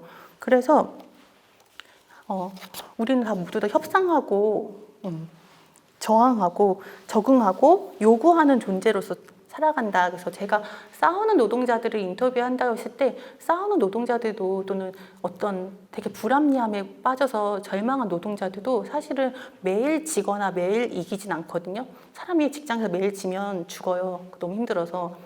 근데 하루는 이겨보는 거죠. 살짝, 아주 살짝. 하루는 처참하게 져. 하루는 저항했는데 좀 통해. 하루는 좀 내 말이 먹히는 것 같아. 막 이런 경험들을 하거든요. 제가 조선소의 하청 여성 노동자들이 인터뷰한 적이 있었는데, 조선소의 하청 여성은 정말 끝에서 끝이에요. 그러니까 그 거대한 조선소에 정말 콩알 같은 사람들이 수만 명이 들어가서 일을 하는데, 이 사람들에 대한 존중감이 없는 공간이 조선소 일터인데, 거기서도 위기가 나뉘고 기능공이 아닌 여성 노동자들은 정말 끝에서 끝인 상황에서 일을 하는 거죠. 그래서 예를 들어 이렇게 아주 큰 배가 있으면 그 배의 벽면을 다 이렇게 남성 기능공들이 이렇게 도장이라고 해서 페인트 칠을 다 하고 나면은 구석구석 틈새에 되게 안 칠해지는 공간에 붓을 들고 가서 터치업 하는 분들, 여성 노동자들이 가서 붓칠을 합니다. 그러니 그 붓칠이 무슨 기능공이라고 인정을 받겠어요. 그러니까 기술이 생명인 현장에서 늘 무시당하고 이런 상황들이고, 근데 일은 사실 굉장히 깊숙한 곳에 들어가거나 굉장히 구석에 들어가서 하기 때문에 그 페인트의 유독성이라고 하는 것들에 대해서 이들이 더 안전하거나 이들이 덜 영향을 받는다고 말을 할 수가 없는 거죠. 그래서 조선소에 그런 얘기가 있는데, 깊숙한 곳에 들어가서 일을 보통 많이 하실 때 신나나 페인트에 계속 취해요, 사람이. 근데 그 노동자의 안전을 위해서 따로 환기 장치를 해주지 않거든요. 그러면 이제 어떤 말이 나오냐면, 노래를 부르면 끄집어내라. 사람이 신나에 취해서 약간 본드에 취한 것처럼 노래를 막 부르게 되는 거죠. 그럼 그때 끄집어내라 라고 하거든요. 근데 사실 이런 상황들 속에 존재하는 여성 노동자들이 늘 당하고 살 것 같지만, 사실 자신들도 들어갈 때마다 판단을 합니다. 이게 들어가서 내가 아주 그냥 큰일이 나서 나오는 상황이 아닌가, 긴가를 계속 보고, 그래서 그때 하청에 같은 남성 노동자한테 얘기해봤자 소용없고, 하청의 관리자한테 얘기해봤자 소용없고, 원청의 관리자한테 얘기해봤자 당연히 소용없을 때, 그들은 계속 안전관리자의 동선을 파악해요. 그래서 안전관리자가 지나간다 그러면 바로 얘기하는 거죠. 큰 소리면서 여기 어떻게 사람이 들어가라 그래요? 막 이렇게 하시는 거죠. 그러면 안전관리자가 내려오면 다시 일이 좀 수습되고, 하지만 또 지나가면 또 빼고 막 이렇게 반복이 되는데, 사실 저는 그런 측면의 작업들도 다 자기의 주어진 조건과 자리에서 만들어내는 저항과 협상이라고 생각을 했거든요. 자기가 자신의 몸을 어떻게 지킬 것인지를 늘 싸움해 나가는. 저는 이런 작업들이 제가 봤던 노동자들 모두에게 있었다고 생각을 해요. 그리고 어느 날은 그것을 캐치해서 기록글로 적기도 하고 어느 날은 캐치하지 못하고 또 뻔한 얘기를 하기도 하지만 사실 이 퀴어 작업을 하면서 당사자라고 하는 것들이 협상을 하는 어떤 움직이는 주체와 동력이다라고 하는 것들을 좀 더 많이 깊숙하게 깨닫게 된 것 같습니다. 그러면서 저한테 당사자라는 어떤 존재인가라고 하는 새로운 답을 좀 준 것 같고요. 네, 여기까지가 3부였습니다. 너무 정신없이 들었는데요. 제가 받은 질의를 좀 읽어드릴 테니까요. 그러는 중에 지금 앉아 계신 분들이 질문하시거나 좀 하시고 싶은 얘기가 많을 것 같아요. 그런 거를 좀 정리해 보시면 어떨까요? 제가 몇 개를 읽고 그다음에 먼저 여쭙겠습니다. 질문하면 같이 모아서 그죠? 작가님께서 말씀해 주시고 또 제가 중간중간에 또 더 필요한 질문이 있으면은 얘기를 하겠습니다. 강유진 대학원생, 강유진 씨가 퀴어와 노동의 교차 지점을 다루고 있는 이야기인 것 같아서 반갑다. 그런데 퀴어 운동과 노동 운동이 분리된 채로 진행되는 것 같아서 안타까운 지점도 있다고 그렇게 말씀을 주셨습니다. 퀴어 운동에 관심 있는 사람들은 노동 운동에 거부감을 가질 수도 있고 노동 운동에 관심 있는 사람은 퀴어 운동에 거부감을 가질 수 있는데 어떻게 함께 갈 수 있을지 그런 질문 주셨고요. 그리고 대학원생 또 김현수 씨가 자신도 타인의 이야기를 기록하는 그런 대학원생이라고 규정을 하고 있는데 내가 아닌 사람들의 이야기, 남의 이야기, 특히 겉으로 드러나는 것이 아니라 가장 속내 이야기를 듣는 것이 어떤 경험인지 아까 말씀을 좀 해주셨지만 여러 개인과 감정을 접하고 또 그 이야기 안에 어떤 의미를 부여할지에 대해서 고민이 있으셨을 거라고 생각합니다. 그래서 그런 걸 듣고 싶다고 얘기 주셨고요. 그리고 또 대학원생 최수연 씨는 일터에서 정체성을 드러내고 싶은 마음도 있고 감추고 싶은 마음이 이렇게 공존할 텐데 당연히 한 가지를 선택할 수는 없겠지만 우리가 보다 노력해야 하는 지점은 어느 방향에 가까울까요? 그러니까 개인의 사생활과 정체성에 대해서 구태여 묻지 않아야 되는지 아니면 개인의 정체성을 충분히 드러낼 수 있는 분위기를 형성해야 할지 그것에 대한 의견 물어보셨고요. 또 대학원생이신 김하영 씨는 지역에 따라서 퀴어가 느끼는 공포와 불안감은 다를 것 같다. 서울이 아닌 곳에서는 여성학 자체가 개설되어 있지 않은 데다가 청년이 대부분 서울로 이탈하기 때문에 공론장 자체가 부재한데요. 이런 이유로 노동자로서의 정체성과 퀴어로서의 정체성이 연동되기 쉽지 않은 것 같다. 이런 말씀 주셨고 또 대학원생인 김재호 씨는 대중의 인식관이 변하지 않는 한 퀴어 노동권 보장 및 제도화도 움직일 여지가 없다고들 합니다. 작가님이 생각하시는 노동정책 변화에 동인이 될 수 있는 이벤트라든지 인식 개선, 풀뿌리 운동 등은 어떤 게 있을지 궁금합니다. 그리고 정기선 선생님께서 대학에서 글쓰기를 배우는 학생들에게 글쓰기에 관한 작가님의 특별한 고민과 경험이 있으면 그리고 구체적인 노하우가 있으면 말씀해 주십사. 이 정도입니다. 지금 질문하실 분 있으실까요? 질문이나 뭐 아니면 질문은 아니라도 뭐 이런 얘기를 같이 나누고 싶다 하시는 분 있으실까요? 그럼 제가 그냥 한마디를 해보면 아까 정상 그 얘기를 할 때 제가 좀 약간 이런 거구나.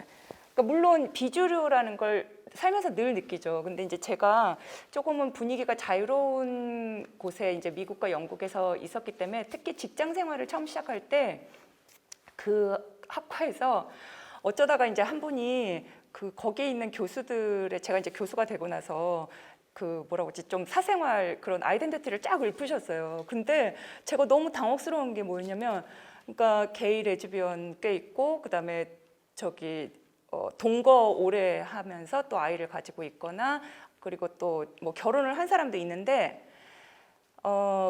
이성애자이고 또 같은 에스닉 그룹에 있는 게다가 국적도 같은 남자와 결혼까지 한 사람은 저밖에 없는 거예요.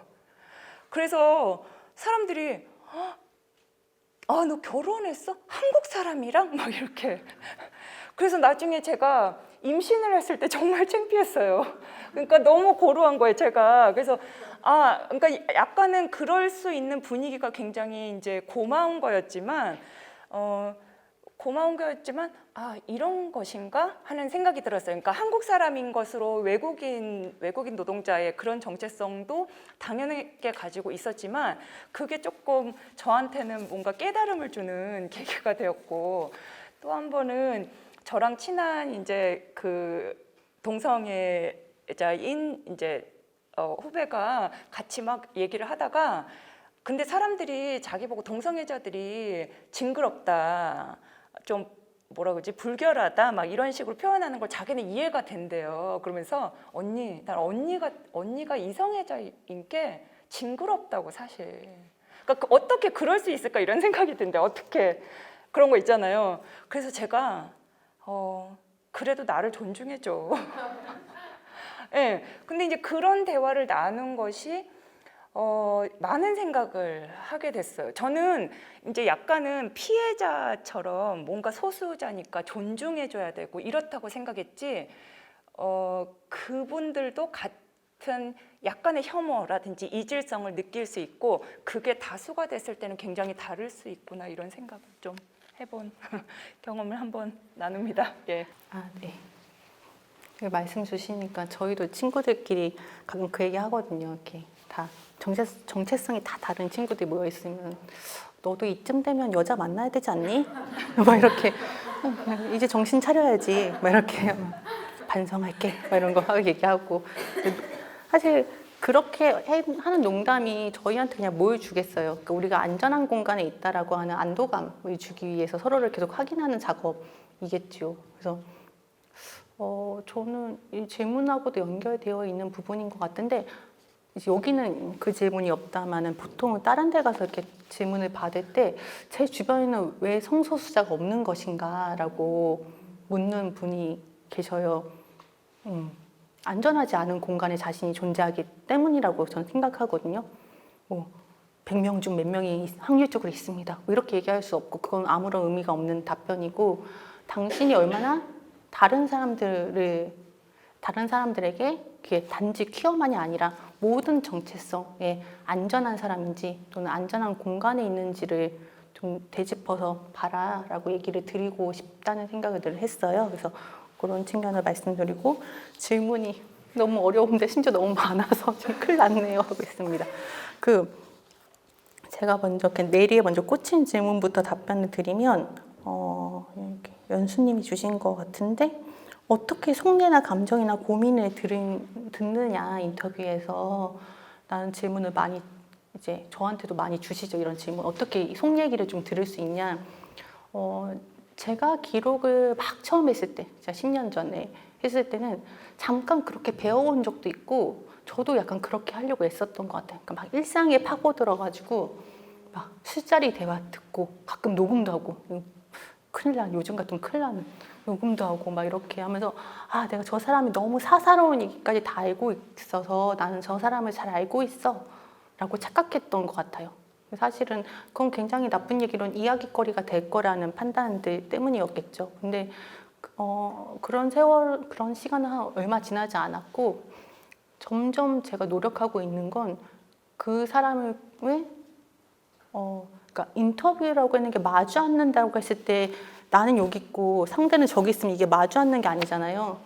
나는 여기 있고 상대는 여기 있으면 그것도 마주 앉는 게 아니고, 동등한 눈높이상으로 만나려면 어떻게 해야 될까라는 고민들을 많이 했던 것 같고, 그중에 하나는 내가 가지고 있는 이 자리가 나한테 공적인 자리라면 저 사람에게도 이 자리는 충분히 공적인 자리여야 한다라고 생각을 해요. 그래서 얘기할 준비가 되지 않은 인터뷰를 내가 어떤 질문이나 어떤 말로 잘 이끌어가지고 그 사람이 생각도 못하고 그 사람이 드러낼까 말까를 부끄러워서 막 고민하는 와중에 딱 어떤 이야기를 건져내는 그런 것들이 아니라, 저는 인터뷰들이 다 준비되어서 나온 사람들이라고 생각을 하거든요. 아까 맨 처음에 저는 왜라는 외마디 말이 굉장히 소중하다고 얘기를 했던 것처럼, 사실 인생에서 꾸준히 왜라는 질문을 스스로에게 했던 사람들, 그리고 또 반대로 세상한테 질문을 수없이 들었던 사람들, 세상이 그들한테 또 왜 그렇게까지 하는 거야?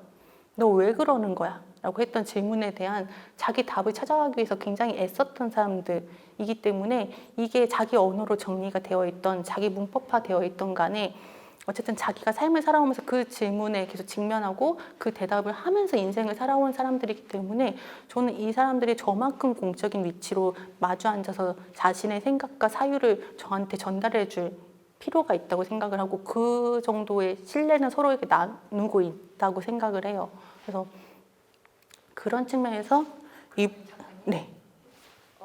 오늘 인터뷰를 했어요. 이렇게 네. 마주 앉아서 했어요. 그러고 나서 그날 뭔가를 하시나요? 기록을? 아까 구체적인 노하우라고 네네네네. 해서 제가 좀 예, 알겠습니다. 그래서 저는 구체적으로 뭘 한다라기보다는 최대한 이 자리는 환대의 자리다라는 것들을 저한테 계속 각인시켜요. 물론 이렇게 우아하게 환대의 자리입니다라고 하지만 사실은 인터뷰 갈 때 이렇게 얘기를 합니다. 속으로. 희정아, 오늘 나대지 마.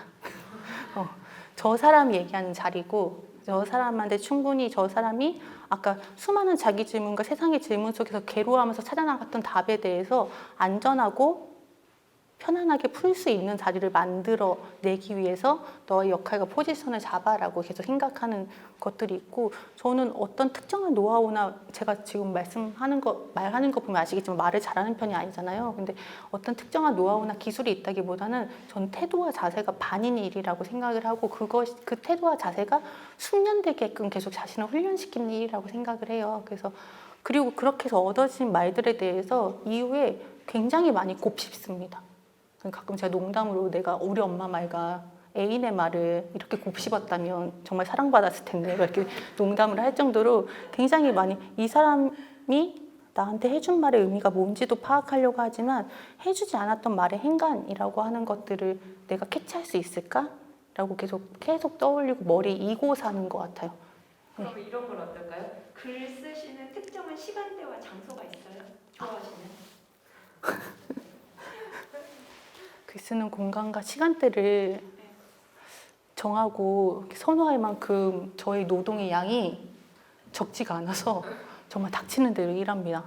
어디든 앉을 자리가 보이면은 앉아서 일을 하는 상황이고 아마 그 노동의 반 이상은 녹취를 푸는 데 들어갈 거예요. 약간 대학원 지정연구 어떻게 진행되는지 자세히 모르지만 굉장히 녹취 때문에 고생하시는 걸로 알고 있거든요. 그리고 저는 근데 그 녹취의 순간이 굉장히 소중하다 생각을 해서 사실 많은 시간이 부여돼도 괜찮다 생각하는 편이거든요. 왜냐면 사실 아무리 제가 당신을 환대할 거예요 라고 마음 먹고 가더라도 인터뷰의 순간은 정신이 하나도 없어요. 그리고 아까 마늘로 예시를 들었지만 머릿속에 막 머리 쾅쾅 울리고 나 왜 그러고 있지? 나 무슨 말을 한 거야? 라고 할 정도의 정신이 없음이 계속 반복되는 상황인데 사실 진짜로 인터뷰랑 마주 앉는 시간은 저는 녹취를 풀 때라 생각하거든요. 이제 혼자 조용한 곳에 와서 그 사람의 목소리를 들으면서 그때 그 사람이 한 말이 이런 의미였구나. 내가 그때 이것을 이렇게 좀 이해했어야 되는데 라고 계속적으로 반복적으로 생각하게 되는 또는 전체 얘기를 통해서 그의 맥락을 살피게 되는 자리가 녹취라고 생각을 해요. 그래서 늘 녹취가 많고 늘 일을 하느라 정신이 없다. 이렇게. 네. 다른 질문도 혹시 말씀을 드려보면요. 아까 이 질문 되게 많이 또 주시는 것 같은데 개인의 사생활에 대해서 구태여 묻지 않는 직장의 모습이 긍정적이고 또 한편으로는 개인의 정체성을 충분히 드러낼 수 있는 데가 또 좋은 데 아닌가라고 여기 인터뷰도 잠깐 나오긴 하지만 어떤 이제 게이 정체성을 가진 제 인터뷰가 이렇게 물어본 거예요. 근데 제가 게이인 걸 사람들이 알 필요가 뭐가 있어요? 이건 제 침대 속의 일이잖아요. 라고 얘기를 한 거죠. 되게 맞는 말이다 라고 생각을 했지만 또 한편은 그 말이 굉장히 찝찝한 거였죠. 그리고 이렇게 찝찝한 이유가 단지 우리가 우리 정체성을 말하지 못해서일까? 라고 생각을 하면서 그 질문을 계속 곱씹은 것 같고 그랬을 때 제가 좀 결론을 내린 건 개인의 정체성을 드러낸다는 것은 단지 커밍아웃을 한다라고 하는 것에 그치지 않는다라고 생각을 해요. 내가 어떤 조직 또는 사회 또 문화, 직장에서 나의 취약함을 드러낼 수 있는가라는 문제인 거고 나의 취약함을 드러낸다는 건 그 조직이, 그 집단이 나의 취약함을 보완해줄 곳이라는 믿음이 있는가에 대한 문제인 거거든요.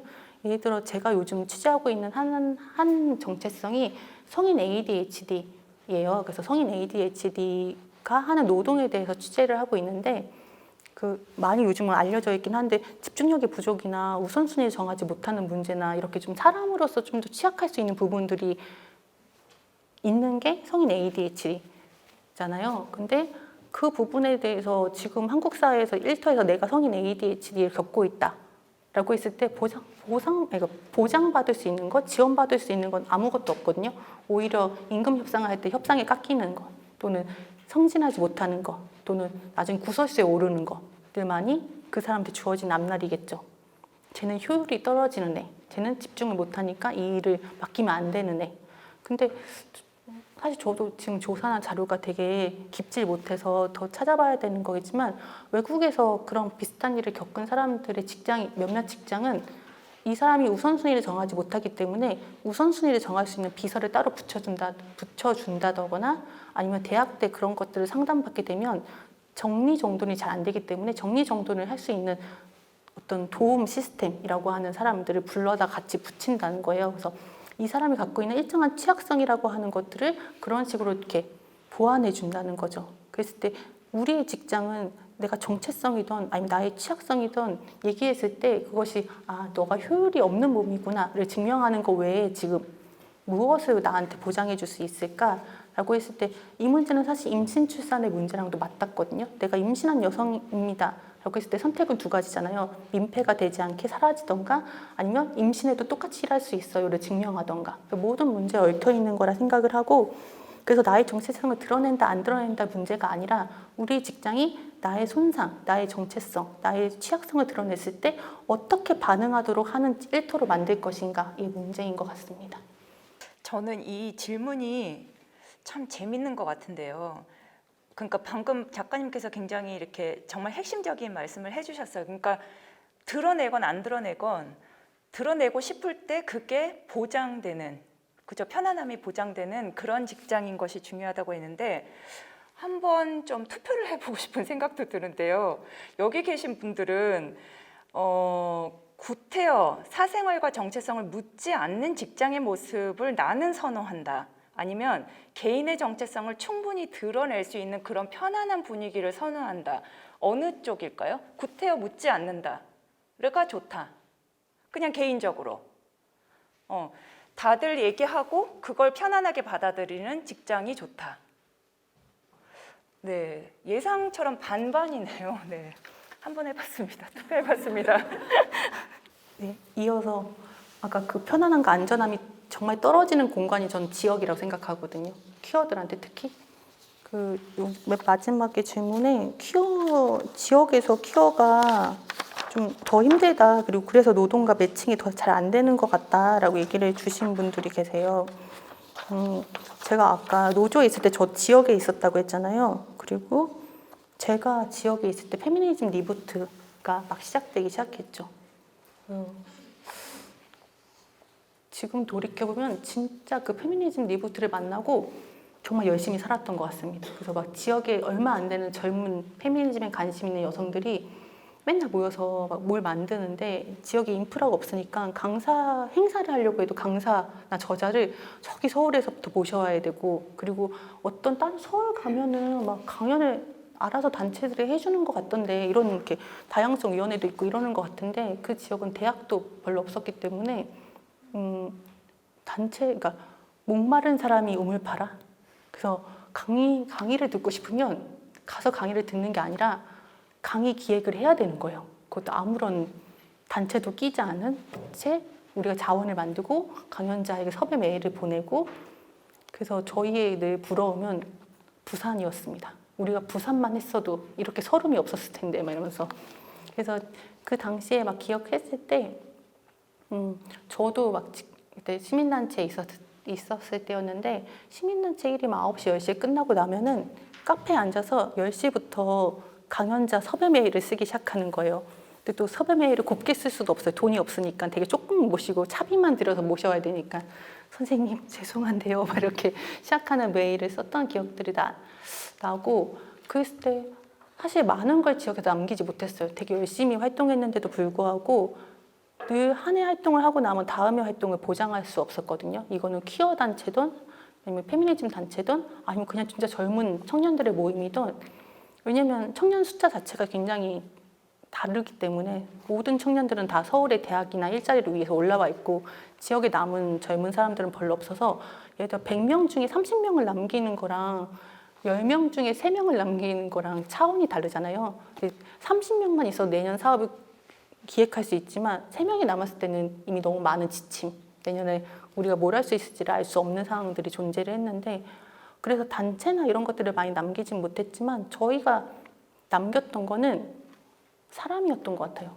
그러니까 그 활동을 했던 우리를 남겼던 것 같고 퀴어 같은 경우에는 퀴어 활동을 하려면 저희가 막 길에서 1인 시위도 하고 막 이랬었는데 그때 되게 많은 퀴어 분들이 그러니까 그 전에 막 오픈러처럼 자기 공간에서는 되게 오픈하고 같이 잘 재밌게 지냈던 사람들이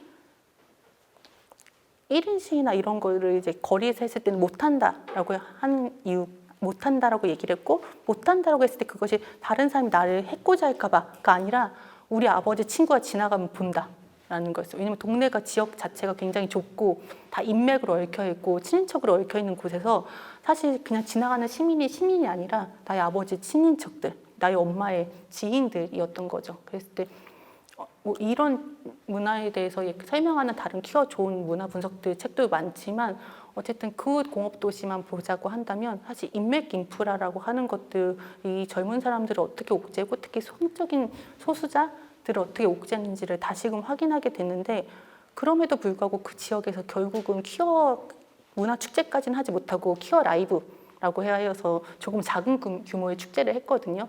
그 축제를 하기까지의 과정들 그리고 그 아버지 친구들이 잔뜩 있는 그 번화가에서 우리가 얼굴을 까고 할 수 있었던 이유는 서로가 서로한테 그러니까 그 또한 그러니까 안전한 공간이다라고 하는 것들이 지역사회가 안전한 공간이다가 아니라 내 옆에 있는 우리의 관계성이 안전하다라고 하는 것들을 저희 활동들 속에서 계속 확인했던 것 같아요. 그래서 그렇게 너무나 아쉽긴 하지만 이렇게 언제까지 우리가 우리 품을 팔아야 되라는 게 아쉽긴 하지만 그렇게 인적인 인프라들을 만드는 방법들이 지금으로서는 진행되고 있고 또 의미가 있다고 생각을 하고 그 측면에서 사실 노동에 대한 부분들은 좀 더 고민이 심합니다. 왜냐면 지역의 여성 일자리라고 하는 것들은 굉장히 뻔하거든요. 그러니까 거의 사무직 여성, 비서, 막 행정 업무 보조 막 이런 식으로 들어가기 시작하면은 그러니까 젠더 수행이 롤이 더 좁은 거예요. 더 여자다움을 더 요구하게 되고 더 어린 여자를 요구하게 되고 그 여자 역할, 어린 여자 역할을 계속 해야 되고 그리고 그 역할로부터 자신이 벗어나거나 탈출할 방법이라고 하는 것들이 지역사회 내에서는 요원하고 그렇기 때문에 계속 서울로 탈출하는 방식들을 사용하긴 하죠. 그래서 이 노동의 일자리 문제에 대한 부분들은 그러니까 지역에서 퀴어를 논할 때는 훨씬 더 어디서든 그렇지만 훨씬 더 지역 일자리에 대한 고민들 같이 가져가야 된다고 생각을 합니다. 네, 그래서 게이 메리지 그러니까 결혼을 허용하는 국가로 가고 싶어 하고 글로 이주하는 분들도 계시죠. 예, 예. 그래서 아까 제가 이제 투표도 해봤지만 요즘 제가 가르치는 과목에서는 좀 안심이 된다고 여겨지는 게 제가 이제 정치지리를 하기 때문에 좀 관련된 주제로 강의를 하게 되는데 매 학기 커밍아웃을 굉장히 담담하게 하는 학생들이 항상 있는 것 같아요. 그냥 내가 퀴어인데 뭐 이렇다 그러니까 막 나는 퀴어다 막 이렇게 하는 게 아니라 비장하게 하는 것도 아니고 주제에 필요하니까 거기에 대해서 약간 밝히고 의견을 주고 그런 게 이제 조금은 확산되면 좋겠는데 아무래도 대학이니까요. 좀 더 되지 않을까 싶고 아까 말씀하셨던 다른 곳은 또 그런 어려움이 있을 것 같습니다. 근데 지금 여기 약간 아까 제가 좀 빠뜨린 것 같은데 4번에서 말씀드릴까 했는데요. 아직은 세상과 직장 속에 숨어 있는 인터뷰를 어떻게 찾아내셨나요? 하는 질문이 있네요. 그러니까 어떻게 그분들을 찾고 네.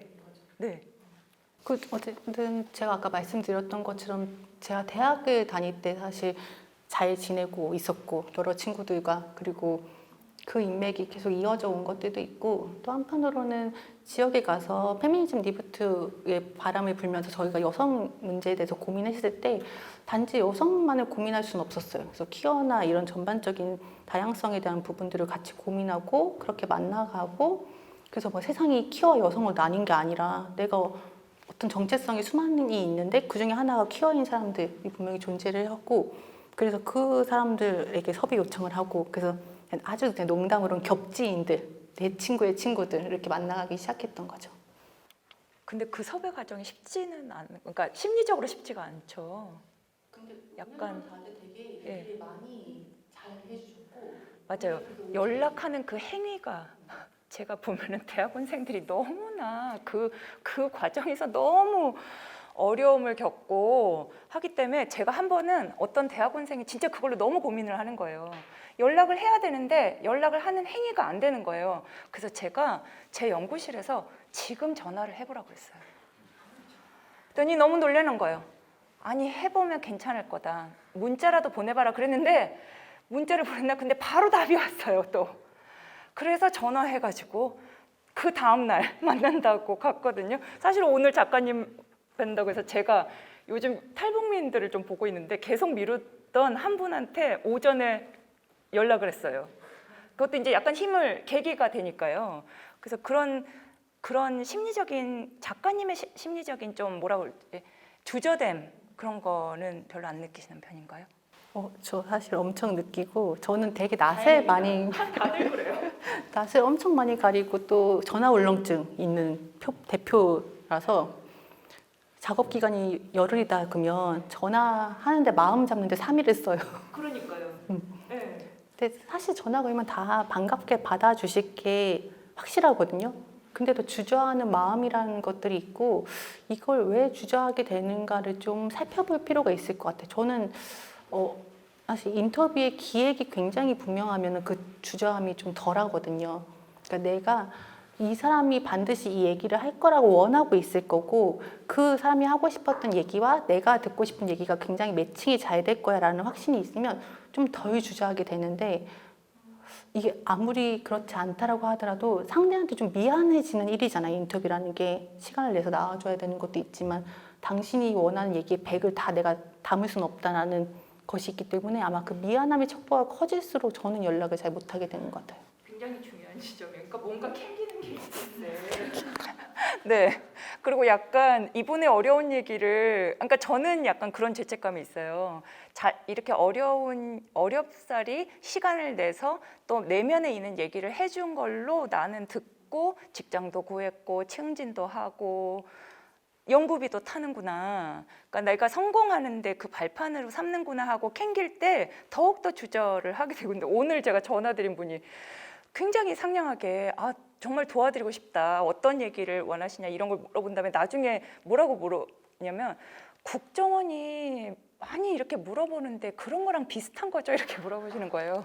그래서 제가 아니고 뭐 익명성 다 보장되고 그러니까 굉장히 안심을 하는 거였어요. 그러니까 말씀하신 것처럼 어떤 정보를 제가 먼저 줘야 되고 제가 어떤 목적이 있는지를 좀 당당함이랄까 뭔가 그런 목적이 뚜렷하고 이분한테 얘기를 해줄 수 있으면 설득할 수 있는 좀 자세가 잘 갖춰지는 것 같아요. 그렇죠? 아까 말씀해 주시는 거에 이어서 하고 싶었던 그러니까 생각나는 일화가 있는데 사실 아픈 사람 만나러 가는 건 정말 너무너무 괴로운 일이에요. 그리고 심지어 인터뷰도 길게 못해요. 1시간이면 거의 몇 번을 나눠서 만나야 되는 일이고 저는 아픈 사람이면 낫다 차라리. 근데 돌아가신 분의 유가족을 뵐 때 인터뷰까지는 괜찮은데 그게 끝나면 글검토라는 게 남아있어요. 그러니까 인터뷰 이한테 제 글을 다시 초고를 보여서 일정하게 이게 사실관계 맞냐, 이게 제대로 적은 게 맞냐라고 검토를 해야 되는데 이게 무슨 이렇게 인터뷰를 서로 이렇게 좋게 나눠서 한 것이 아니라 내 아들이 산재로 죽었을 때, 내 딸이 직업병으로 숨졌을 때 얘기를 쭉 해주시는 분한테 그게 고스란히 담겨 있는 얘기를 다시 글로 텍스트로 검토해 주세요 라고 해야 되면 나는 죽겠다는 표현은 잘 쓰면 안 되는 표현이라 생각하면 정말 죽겠거든요. 그 파일을 내밀 때까지. 근데 그럼 저도 굉장히 건조하게 내밀려고 애쓰고, 제가 건조하게 내밀려고 애쓸 수 있는 건 그 상대방도 되게 건조하게 받아주려고 애쓰기 때문이에요. 그리고 그거는 아까 맨 처음 얘기한 걸로 다시 돌아가는데, 우리는 하고 싶은 말이 서로 있으니까, 지금 당신과 내가 일정한 동료로서 이 작업을 하고 있는 거니까 이라는 저는 마음과 협의가 있다고 생각을 하거든요. 그래서 그 순간들을 건너올 수 있는 것 같고, 그랬을 때 여기 지금 이거는 키워는 당신 옆에서 일하고 있다를 지나보내고 한 그 2년 동안 했던 작업물들입니다. 근데 여기 문제를 문제로 만드는 사람들이라고 제일 크게 표시한, 신간이기 때문에 제일 크게 표시한 이 책은 아까 제가 삼성 반도체 백혈병 얘기를 했잖아요. 그 연장선상에 있는 얘기인데, 반도체 또는 전자산업에서 임신한 노동자가 일을 했을 경우, 또는 임신할 가능성이 있는 여성 노동자가 일을 했을 경우에 이 직업병이 2세한테 발현이 되는 거죠. 그 뱃속에 태아 상태로 있다가 화학물질이나 방사선 또는 과로 또는 중약물이라고 하는 우리가 소위 얘기하는 유해인자에 노출되면서 태아 질환이라고 하는 것들을 겪게 되는 거예요. 그래서 그 부분에 대한 인터뷰를 나누고 거기에 대한 분석을 해서 나온 르포르타주인데, 제가 이 인터뷰를 하러 갈 때도 제가 얼마나 쫄아서 갔겠어요. 또 바들바들. 저는 자녀가 없기 때문에 내 자녀가 아프게 태어난다는 것에 대한 감각이 전혀 없거든요. 그리고 또 되게 지나온 인터뷰들에서 내가 얼마나 사람들 마음을 많이 아프게 했을까라는 고민들이 있으면서 굉장히 이렇게 쫄아서 이렇게 막 간 거죠. 근데 그리고 저희 이제 반올림 활동가 분들과 같이 인터뷰를 했었는데, 반올림 활동가 분들도 굉장히 조심스러운 활동가들이라 두 활동가랑 저랑 이렇게 막 움츠려가지고 막 이러고 나간 거예요. 그래서 인터뷰 가서 그 당사자 나오신 아픈 자녀를 둔 어머니이자 반도체 전직 오퍼레이터한테 아유 어려운 자리를 나와주셔서 감사합니다, 감사합니다 몇 번을 얘기했는지 모르겠어요. 그랬더니 그분이 이렇게 얘기하신 거죠. 너무 이러면 못 나올 자리 나온지 알겠어요. 이렇게 얘기를 농담 삼아 해주시면서, 내 자녀가 아픈 거는 누구의 잘못도 아니다. 내 잘못도, 내 남편의 잘못도, 그 아이의 잘못도 아니다. 그리고 부끄러워할 일도 아니다. 그래서 내가 먼저 이것에 대해서 부담감을 느끼고 부끄러워한다면 이 아이를 어떻게 세상에 내보낼 수 있겠냐. 그래서 나는 이 아이를 세상에 내보내기 위해서 인터뷰에 나온 거니까 부담스러워하지 말라라고 얘기를 해주신 거죠. 그 말이 얼마나 위안이 됐는지 몰라요. 그래서 사실은 늘 반복적으로 겪는 건데, 인터뷰에 대한 부담, 고민, 내가 저 사람 말을 가닿지 못할 것 같아, 저 사람 말을 다 담지 못할 것 같다라는 고민을 기록자는 또는 연구자는 이만큼 안고 오거든요. 그때 저한테 보통 왜 그럼 어떻게 해야 될까 막 한참 고민을 이렇게 풀어놓으세요. 그러면 제가 마지막에 하는 얘기가 이거예요. 그 고민을 지금 당신이 인터뷰하고 있는 사람하고 가서 나누라고. 그 사람이 답을 찾아주지 못할 망정 당신을 이해하고 같이 무언가를 해줄 거라고. 연구나 이런 것들에 다 동일하게 적용될 수는 없겠지만, 그냥 저는 제 작업에서는 인터뷰를 하는 사람도 그 순간은 저의 동료라고 생각하기 때문에, 내가 지금 고민하고 내가 주저하고 내가 마음에 불편함이 있는 지점에 대해서 함께 그것마저 함께 나누는, 그 나눔 속에서 같이 문제를 해결해가는 과정들을 겪는 사람이라고 생각을 하고, 이렇게 계속 생각들이 발전해 오는 과정은 아까 말씀드렸던 것처럼 사람들이 갖고 있는 어떤 정체성, 그리고 내가 아무리 납작하게 눌러서 표현해도 절대 납작해지지 않는 나의 인터뷰이들의 살아오는 삶이라고 하는 것들을 제가 기록을 하면서 계속 반복적으로 확인하면서, 저 사람들이 피해자가 아니라 사건의 당사자구나 라는 걸 늘 확인하기 때문에 얻을 수 있는 저의 답변인 것 같아요. 이거는 앞서 얘기했던 것들을 좀 정리하는 측면인데요. 아까 마늘가 얘기해서 제가 무지, 편견, 뻔함, 낡음이라고 하는 것들을 고백하는 장일 수밖에 없다, 이 장이 라고 하는 인터뷰의 자리라는 것이 그렇기 때문에 나한텐 가치가 있다라는 말씀을 조금 더 이 작업을 통해서 깨달았던 것 같고, 그래서 아까 얘기했듯이 내가 내일은 좀 달라져서 저 사람을 잘 마주할 수 있다는 자신이 없다면 이 인터뷰는 하기가 계속 힘드니까 계속 애쓰고 노력하는 것 같다라고 얘기를 드리고 싶습니다.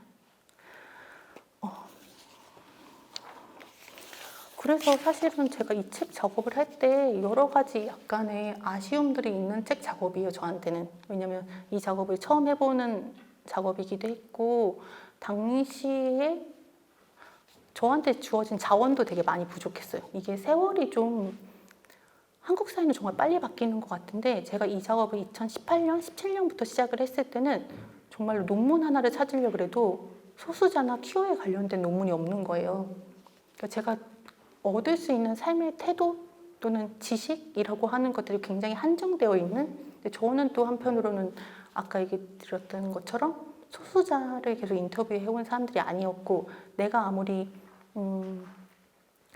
좀 고통받거나 힘든 처지거나 또는 어떤 불합리한 일을 당하는 사람들을 인터뷰하고 있어 라고 얘기를 하곤 하지만, 그래도 늘 만나는 건 노동자였던 거죠. 싸우는 노동자, 피해를 입은 노동자, 사건을 겪는 노동자. 그랬을 때 한국 사회에서 또는 전 세계에서 노동자라고 하는 지칭은 건강한 몸을 가진 사람들이란 말로 대칭 이렇게 지칭되거든요. 일터에 들어올 수 있는 정체성을 가진 몸들이라고, 일터의 효율을 따라갈 수 있는 사람들 이라고 했을 때 그게 되게 특권적이고 되게 특별한 몸이라는 걸 감각하지 못한 채 그냥 노동자 있고 사람이라고 생각하면서 인터뷰를 해왔던 아주 뿌리 깊은 제가 아직 그것들을 다 벗어나지 못하고 나왔던 책들이라 사실은 그런 아쉬움들이 종종 눈에 띄기도 해요. 또 한국 사회가 굉장히 빠르게 바뀌면서 그 변화에 쫓아가지 못하는 지점들도 있는 것 같고, 그럼에도 불구하고 이 기록이 저한테 주는 가장 큰 의미는 저의 소수성을 발견하게 된, 그래서 여기 밑에 두 번째 글쓰기라고 적혀 있는데, 제가 이 작업을 끝내고 1년 뒤에 기록 노동 에세이집을 냈어요. 그래서 나의 기록 노동에 대해서 얘기하는 에세이 책을 냈는데, 거기서 이제 제가 부끄러움이 좀 많고 이렇게 사람들 앞에서 내가 이런 작업을 잘 못해서 흉을 잘 보는, 스스로 흉을 잘 보는 사람이잖아요. 근데 그걸 이제 그냥 책에 담은 거죠. 그랬을 때 그 두 번째 글쓰기에 제가 스스로한테 이런 질문을 하거든요. 소수자는 기록자가 될 수 없는가? 그래서 여러분들도 다양성위원회 반복해서 행사를 하시겠지만 저자라고 앞에 나와 있는 사람들은 늘 약간의 패싱이 가능한 정상성의 몸과 정상성의 외양을 지닌 사람들이잖아요.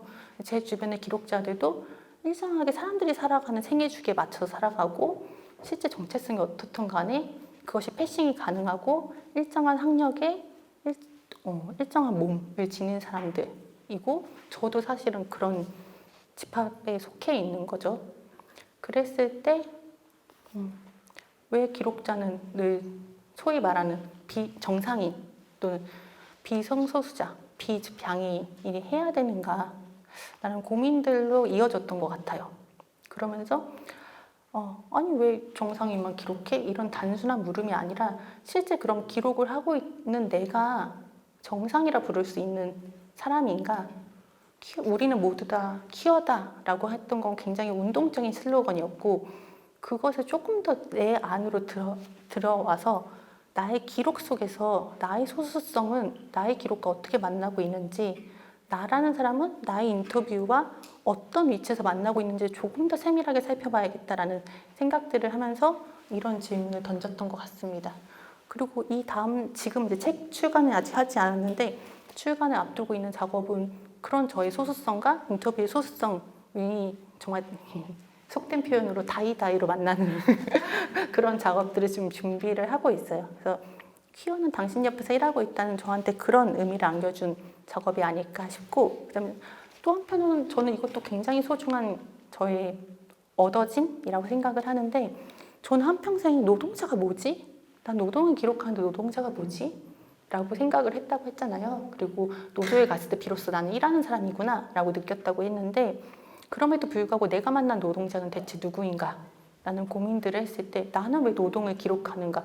사실 제가 진짜 많이 받는 질문 중에 하나가 이 재미없는 노동을 왜 자꾸 기록하냐?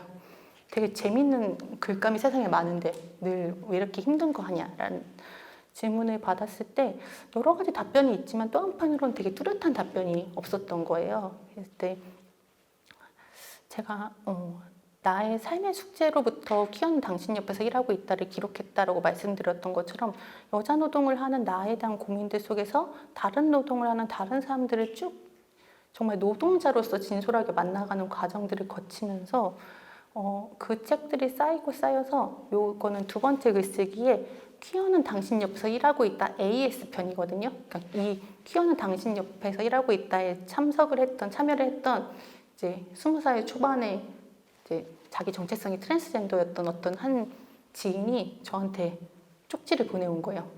자기 이제 몇 년 더 사회생활 해가지고 아주 그냥 억압받고 고통받았던 경험이 엄청 많아졌다고. 그래서 난 더 잘할 수 있다고 인터뷰를. 그래서 기가 막혀가지고 이렇게 보면서 근데 AS 하자. 그래 나도 AS 한번 하고 싶었다. 같이 가서 얘기하자. 라고 하고 그 지인들을 같이 이제 인터뷰 참가해줬던 사람들을 몇 명 불러서 이제 같이 얘기를 나눈 거죠. 그리고 거기서 이제 제가 퀴어 책에서 놓쳤던 부분들을 많이 찾아간 것 같아요. 다시금 앞서서 네. 사람 사는 게 다 그렇듯 소수자에게도 우울한 일만 일어나는 것은 아닌데 차별을 드러내는 일과 불행을 드러내는 일이 종종 분간 없이 섞인다라고 하는 것도 사실은 제가 이 책을 쓰면서 이후에 얻었던 자기 고백이거든요. 사실 쓰면서도 이걸 몰랐던 건 아닌데 이걸 고백할 수 있었던 힘을 얻었던 것 같고 그리고 지나오면서 아까 노동자로서 진솔하게 만나는 과정들을 거치면서 제가 얻었던 가장 큰 답은 노동자가 무엇인가 라고 했을 때 이건 저희 그 AS 인터뷰 하는 사람들끼리 농담 삼아 얘기했던 건데 그 아까 다시 AS 인터뷰 하고 싶다라고 했던 분이 자기 이제 너무 많이 당해서 노동자다라고 해서 제가 이제 물어본 거죠. 이제 좀 노동자 같아요? 이렇게 물어봤더니 인간에 대한 환멸이 쌓였어요 라고 해서 우리가 봐도 저희 인터뷰할 때 좀 주접을 떠는 편이라 제가 노동자네 노동자야 이러면서 환멸이 쌓였으니까 노동자지 이제 환멸 안 쌓이면 노동자 아니라고 막 옆 동료 한번 이렇게 씹어줄만 해야 노동자지 이러면서 이렇게 얘기를 하면서 사실은 우린 가벼이 몸을 털듯 농담을 했고 무거움을 좀 떨치고도 싶었지만 그 와중에 제가 느꼈던 감정은 노동자란 정말 내가 말했던 대로 서로가 이제 환멸이라고 하는 것들 그래서 지지고 볶을 수밖에 없는 일터에서 옆 동료에게 환멸을 느끼는 존재다. 동시에 이 환멸을 느끼는 일하는 사람들끼리 환멸을 느끼게 만드는 노동 조건을 없애기 위해서 분투하는 존재이기도 하다. 그래서 노동은 노동으로만 머물지 않고 변화와 변동을 가져온다. 내가 이래서 노동에 대해서 굉장히 소중하게 여기고 이 안에 관계가 있고 이 안에 세계가 있고 이 안에 가능성이 있다고 생각을 했구나 라고 하는 걸 말로 정리할 수 있었던 순간이었던 것 같아요. 그러면서 이 책 한 권이 저한테 뭘 되게 많은 걸 줬어 라고 말할 순 없지만 이 한 권의 책을 징검다리 삼아서 계속 기록이 이어져 오고 있고 그 기록들이 조금은 다음 책은 조금 더 나은 기록을 할 수 있게 만들어주지 않을까라고 기대하고 있습니다. 너무 감사합니다. 근데 제가 여기 질문을 주신 분들이 대학원생이 많아서 조금 짐작을 해보면 그 기록 노동자라고 소개를 하시니까 그렇게 생각하는 분들이 좀 있을 것 같아요. 나는 예비 기록 노동자, 예비 연구 노동자, 혹은 지금 연구에 파트타임으로 참여하고 있으니까 비정규직 연구 노동자 이렇게 생각하실 것 같거든요. 그래서 그렇게 생각하고 봐서 그런지 아까 말씀하시는 뭐죠? 환멸을 느끼니까 노동자로서 환멸을 느끼고 싶다. 정규직으로서 그렇게 느끼는 분도 있지 않을까 싶습니다. 그러면은 주민 한 분이 곽창석 씨가 앞으로 연구는 어떤 주제로 하실 생각이신가요? 했는데 아까 그 ADHD 말씀도 해주시고 좀 주제를 하셔서 언급하지 않으신 향후 이런 걸 하고 싶다라고 생각하시는 거 있을까요? 그것만 마지막으로 여쭙겠습니다. 저는 그래서 지금 한동안의 화두는 노동자 정체성에 대한 부분인 것 같아요. 그러니까 저는 노동자라고 하는 것도 정체성이라고 생각을 하고 있는 측면이고, 그러니까 특정한 시대가 만들어내는 어떠한 집단의 형태가 있다라고 생각을 하고 있고, 그래서 노동자와 정체성, 노동과 정체성에 대한 고민들을 계속 이어가고 있고, 그 정체성 중에 소수적 정체성이 좀 많은 부분 들어가 있는 거죠. 그래서 아까 성인 ADHD는 단독 작업은 아니고, 단독 저서는 아니고, 그 숱한 저서, 그러니까 한 권의 저서에 수많은 소수적인 정체성들이 일터에서 어떻게 부딪히는가를 추적해 나가면서 대체 노동자라는 정체성은 어떻게 만들어지는가를 다시 역으로 추적해 나가는 이런 작업을 지금 제가 편집자 선생님이 갑자기 머릿속에 떠올랐네요. 빨리 마감을 해서 넘겨드려야 합니다. 선생님 죄송해요. 네, 그런 작업들을 하면서 단지 그냥 책 소개가 아니라 아까 그 문제를 문제로 만드는 사람들 같은 경우도 그냥 피해 당사자가 아니라 사실은 임신 출산의 경우에 여성 정체성에 대한 부분이 임신 출산의 노동자가 어떻게 노동자가 되어가기 요구받는가 일터에서라고 하는 측면들을 다루는 책이거든요. 그래서 한동안은 이렇게 노동자와 정체성에 대한 고민들을 이어갈 것 같습니다. 그 지금 앉아 계시는 분들이 여기 나오는 질문하고 좀 많이 겹치는 질문을 갖고 계셔서 되게 열심히 들으신 것 같은데 지금 이제 마지막 순서로 뭐 사진도 찍고 그러죠. 근데 그 전에 혹시 하실 질문 있으실까요? 네.